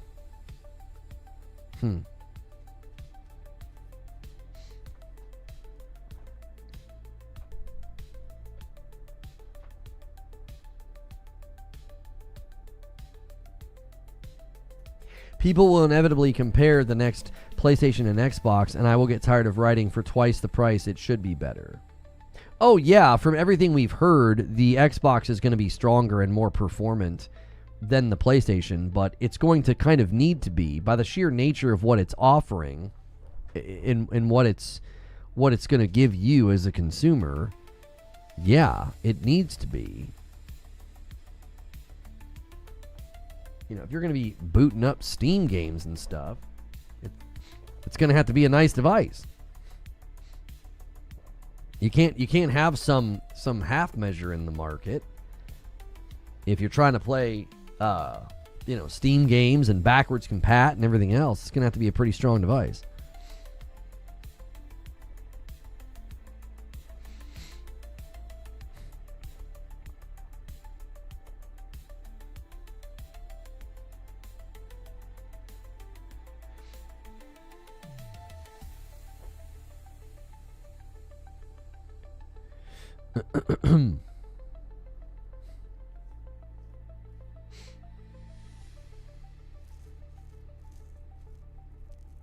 Yes, I saw Kid Smooth's song.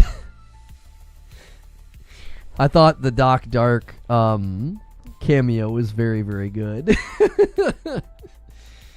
So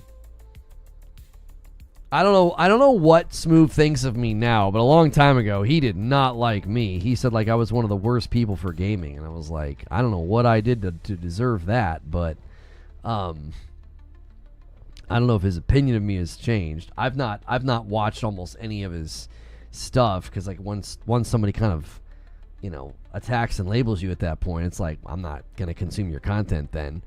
But the song was funny. How's Doc been handling the recent news? Oh, I don't know. I've been too busy to check.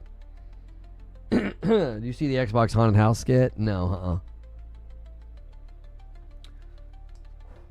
How much time we got left? Okay, we're under 5 minutes, and we're switching gears.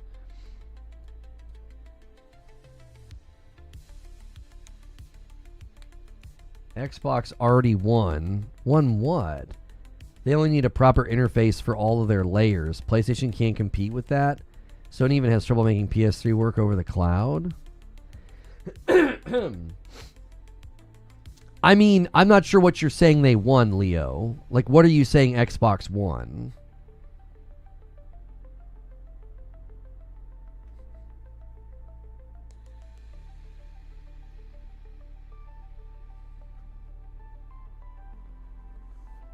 You aren't going to check up on your friends who are in danger?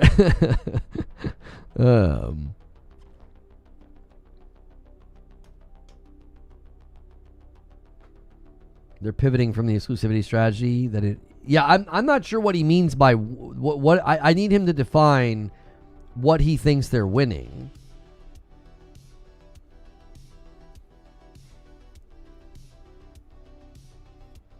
I got it, Wilbur. Thank you.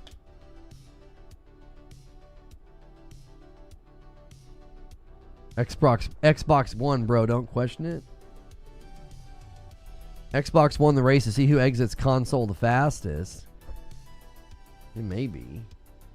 Please don't give us the Trojan horse argument. That one always hurt me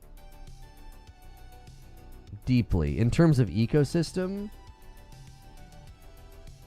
I'm not quite sure I understand what you mean, though.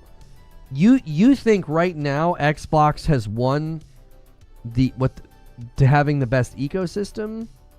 I feel like people, even Xbox fans, were pretty critical of the Xbox experience on the Xbox ROG Ally X, like the full screen Xbox experience. I don't think people were praising it that much. So in your view, how have they won the ecosystem fight? Like what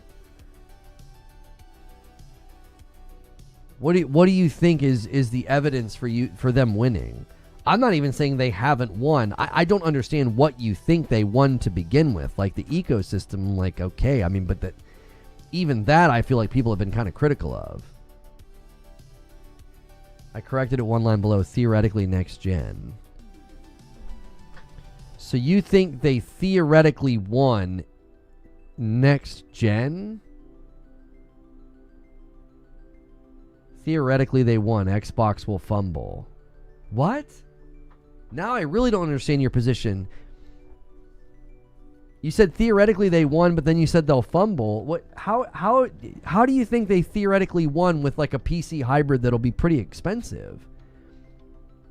Again, I'm not saying you're wrong. I don't understand what you're actually claiming.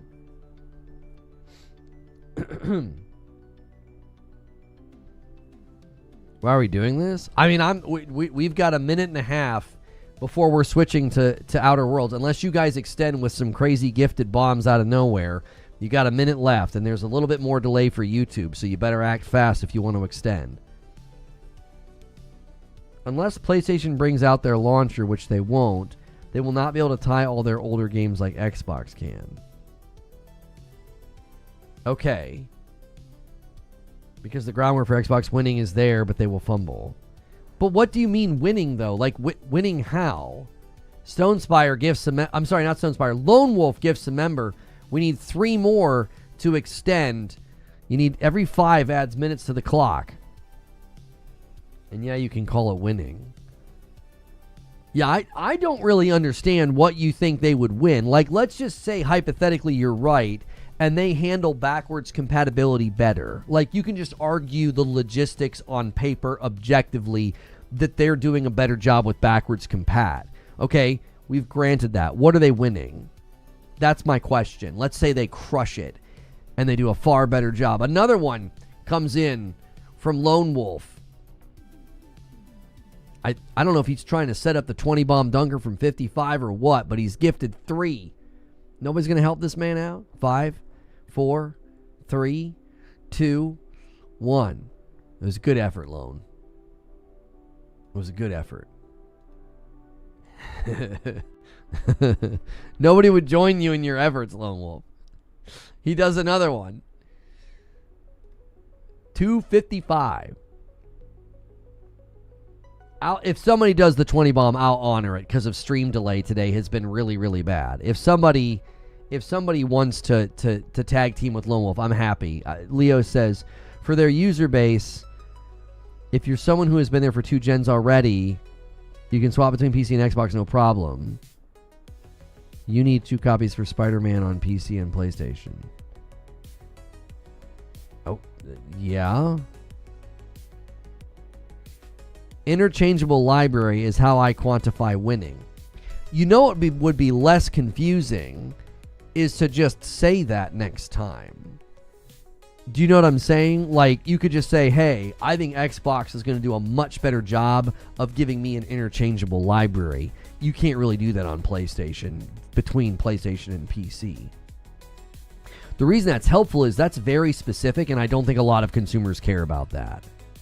Like, you're like, oh, they're winning this very specific thing that I think is super important, which is me having my library interchangeable across PC and console. Louis Love says, did my 20 bomb from an hour ago get counted? Are you trolling? Louis? Are you messing with me? We've not got a 20 bomb today. Don't you got me scrolling up. You trolling me. I felt bad. I was like, oh my gosh, did I miss a 20 bomb?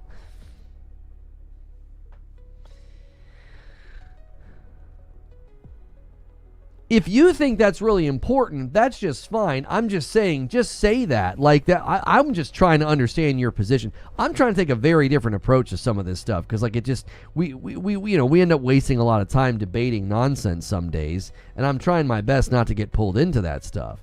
And I mean, that is a very, very specific thing.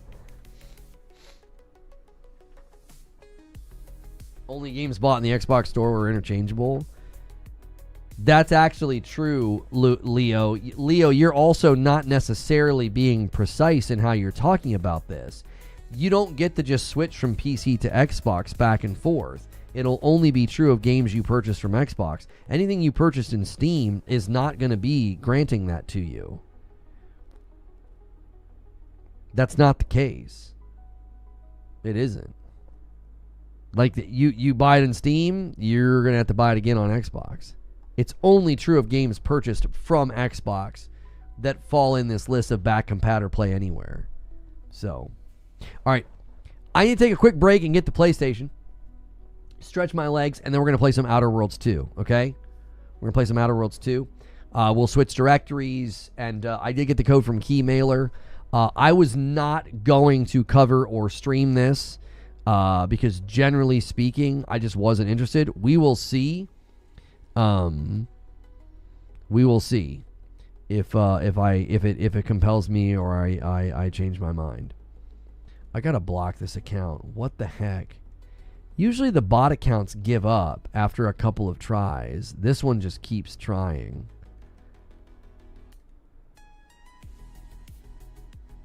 I mean, they keep trying.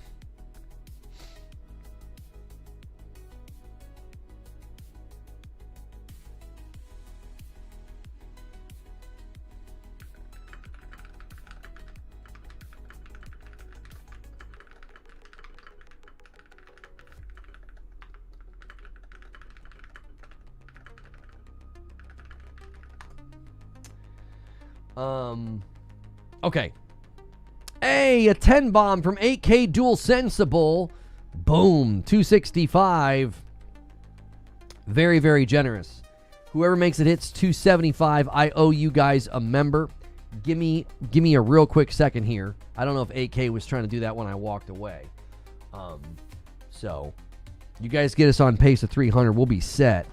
And yeah, I appreciate you guys and the amazing support lately. All right, I'll be right back.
Okay.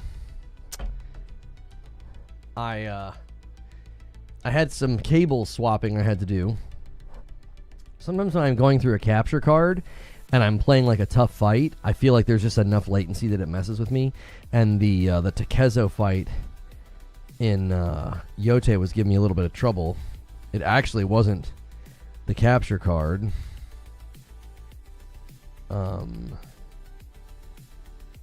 It was I needed to wear the outfit that like negated the cold.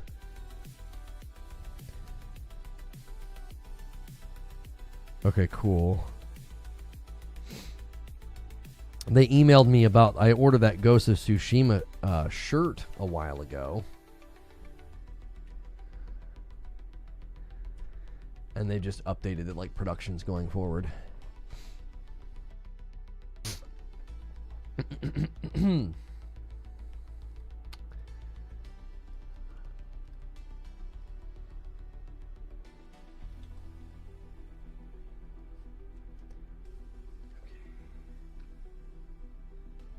All right.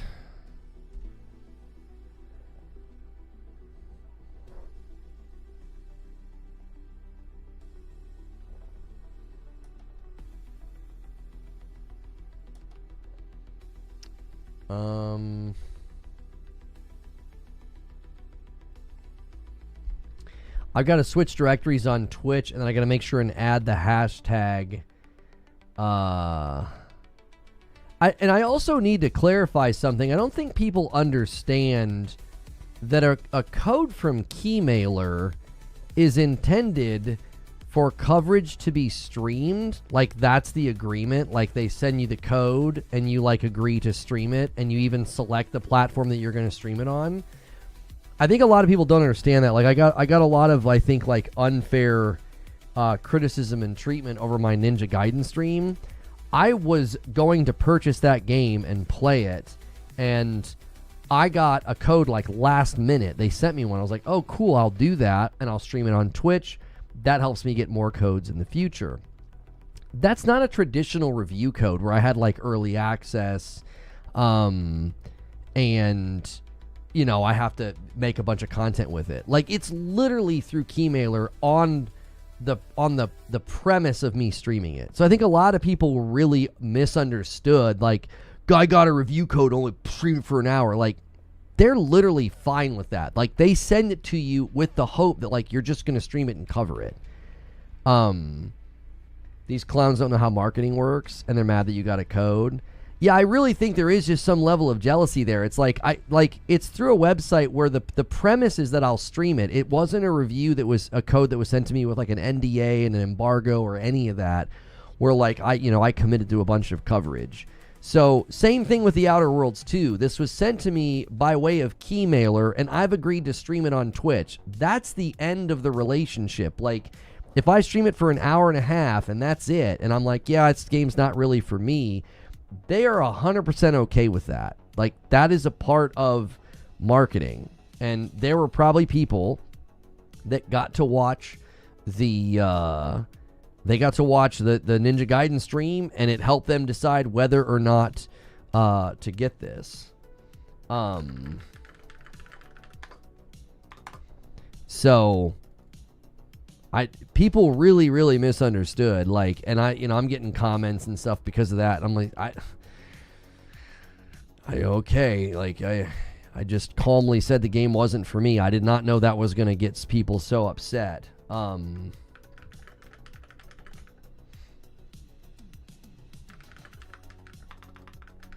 Like, I've never stopped playing a game while also paying it compliments and praising it, and had it result in people getting so angry. Like, that was just such a unique experience for me. I was like, oh wow, this is very bizarre behavior from gamers. But I don't know, there's just an epidemic of like unhappy bros out here just wanting to yell at people over nothing. I was like, oh my gosh.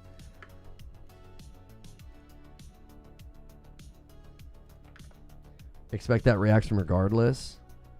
Yeah, but I didn't expect anybody to like even react to it or make content about it because it was so boring. It was just such a tepid it wasn't a rage quit. It was just so calm and charitable. Like, it wasn't like I threw my hands up in the air and broke my controller or cussed or called the game trash. I was just like, I can't hang with this game. I'm not good enough. Like, to yell at me skill issue, as I admit in the literal footage that it's a skill issue, is just very strange. It's like, and as a point of clarification, if I only play the Outer Worlds 2 today for, you know, an hour, there's no harm or foul there. It's a key mailer key that is sent, and the coverage is not intended to be some lengthy breakdown or review. It's not early access. There was no embargo. I think people are really freaking clueless how this world works. Okay. Let's get the console up here. Wait, what? Why would my console... I have audio input working. Is it because I changed the cable? Where is my cap card? I don't understand.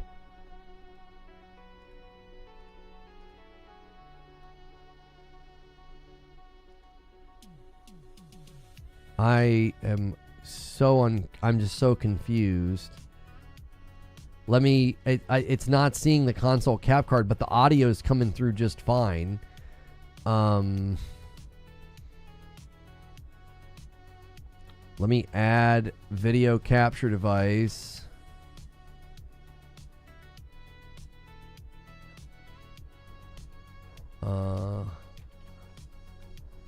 I'll call this console cap.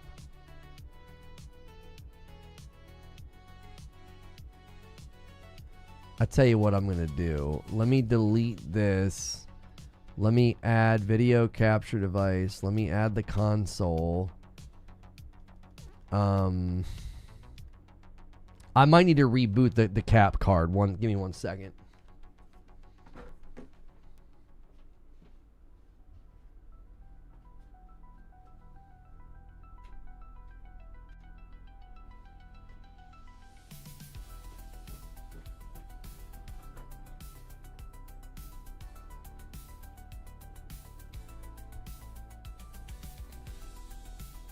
Nintendo's anti-Palworld patent application gets rejected in Japan. Good. Frickin' good. Frick them. There it is. Okay. Okay, we got audio sync.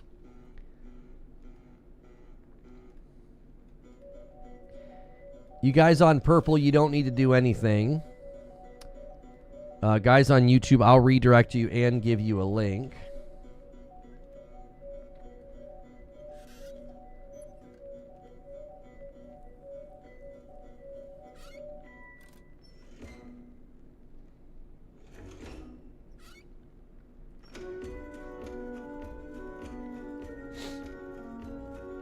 This music's great.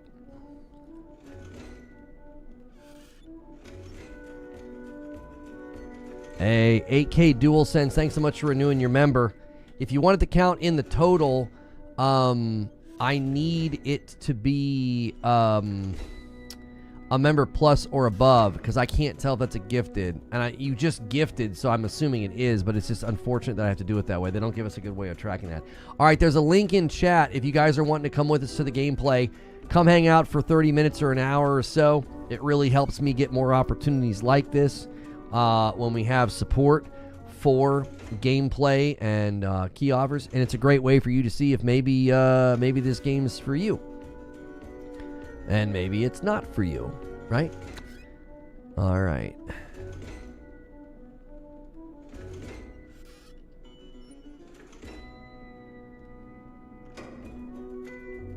Thank you so much for checking out this video. This is going to be me diving in brand new for the first time into Outer Worlds 2 gameplay. I was sent a code by Xbox through Keymailer. I will be playing on the PS5 Pro, so thank you to Xbox for sending that code. These codes are intended for streaming purposes for coverage on the launch day. This was not like early access or review access. It is intended for me to stream it for you, and I'm streaming both on YouTube as well as on Purple as an opportunity for you guys to see this game. So if you are looking for Outer Worlds 2 gameplay on the PS5 Pro, you can watch this and tell me what you think. I'm going to end the previous stream and redirect folks over. We were talking about Xbox's new hardware plans, and I want to start a new game.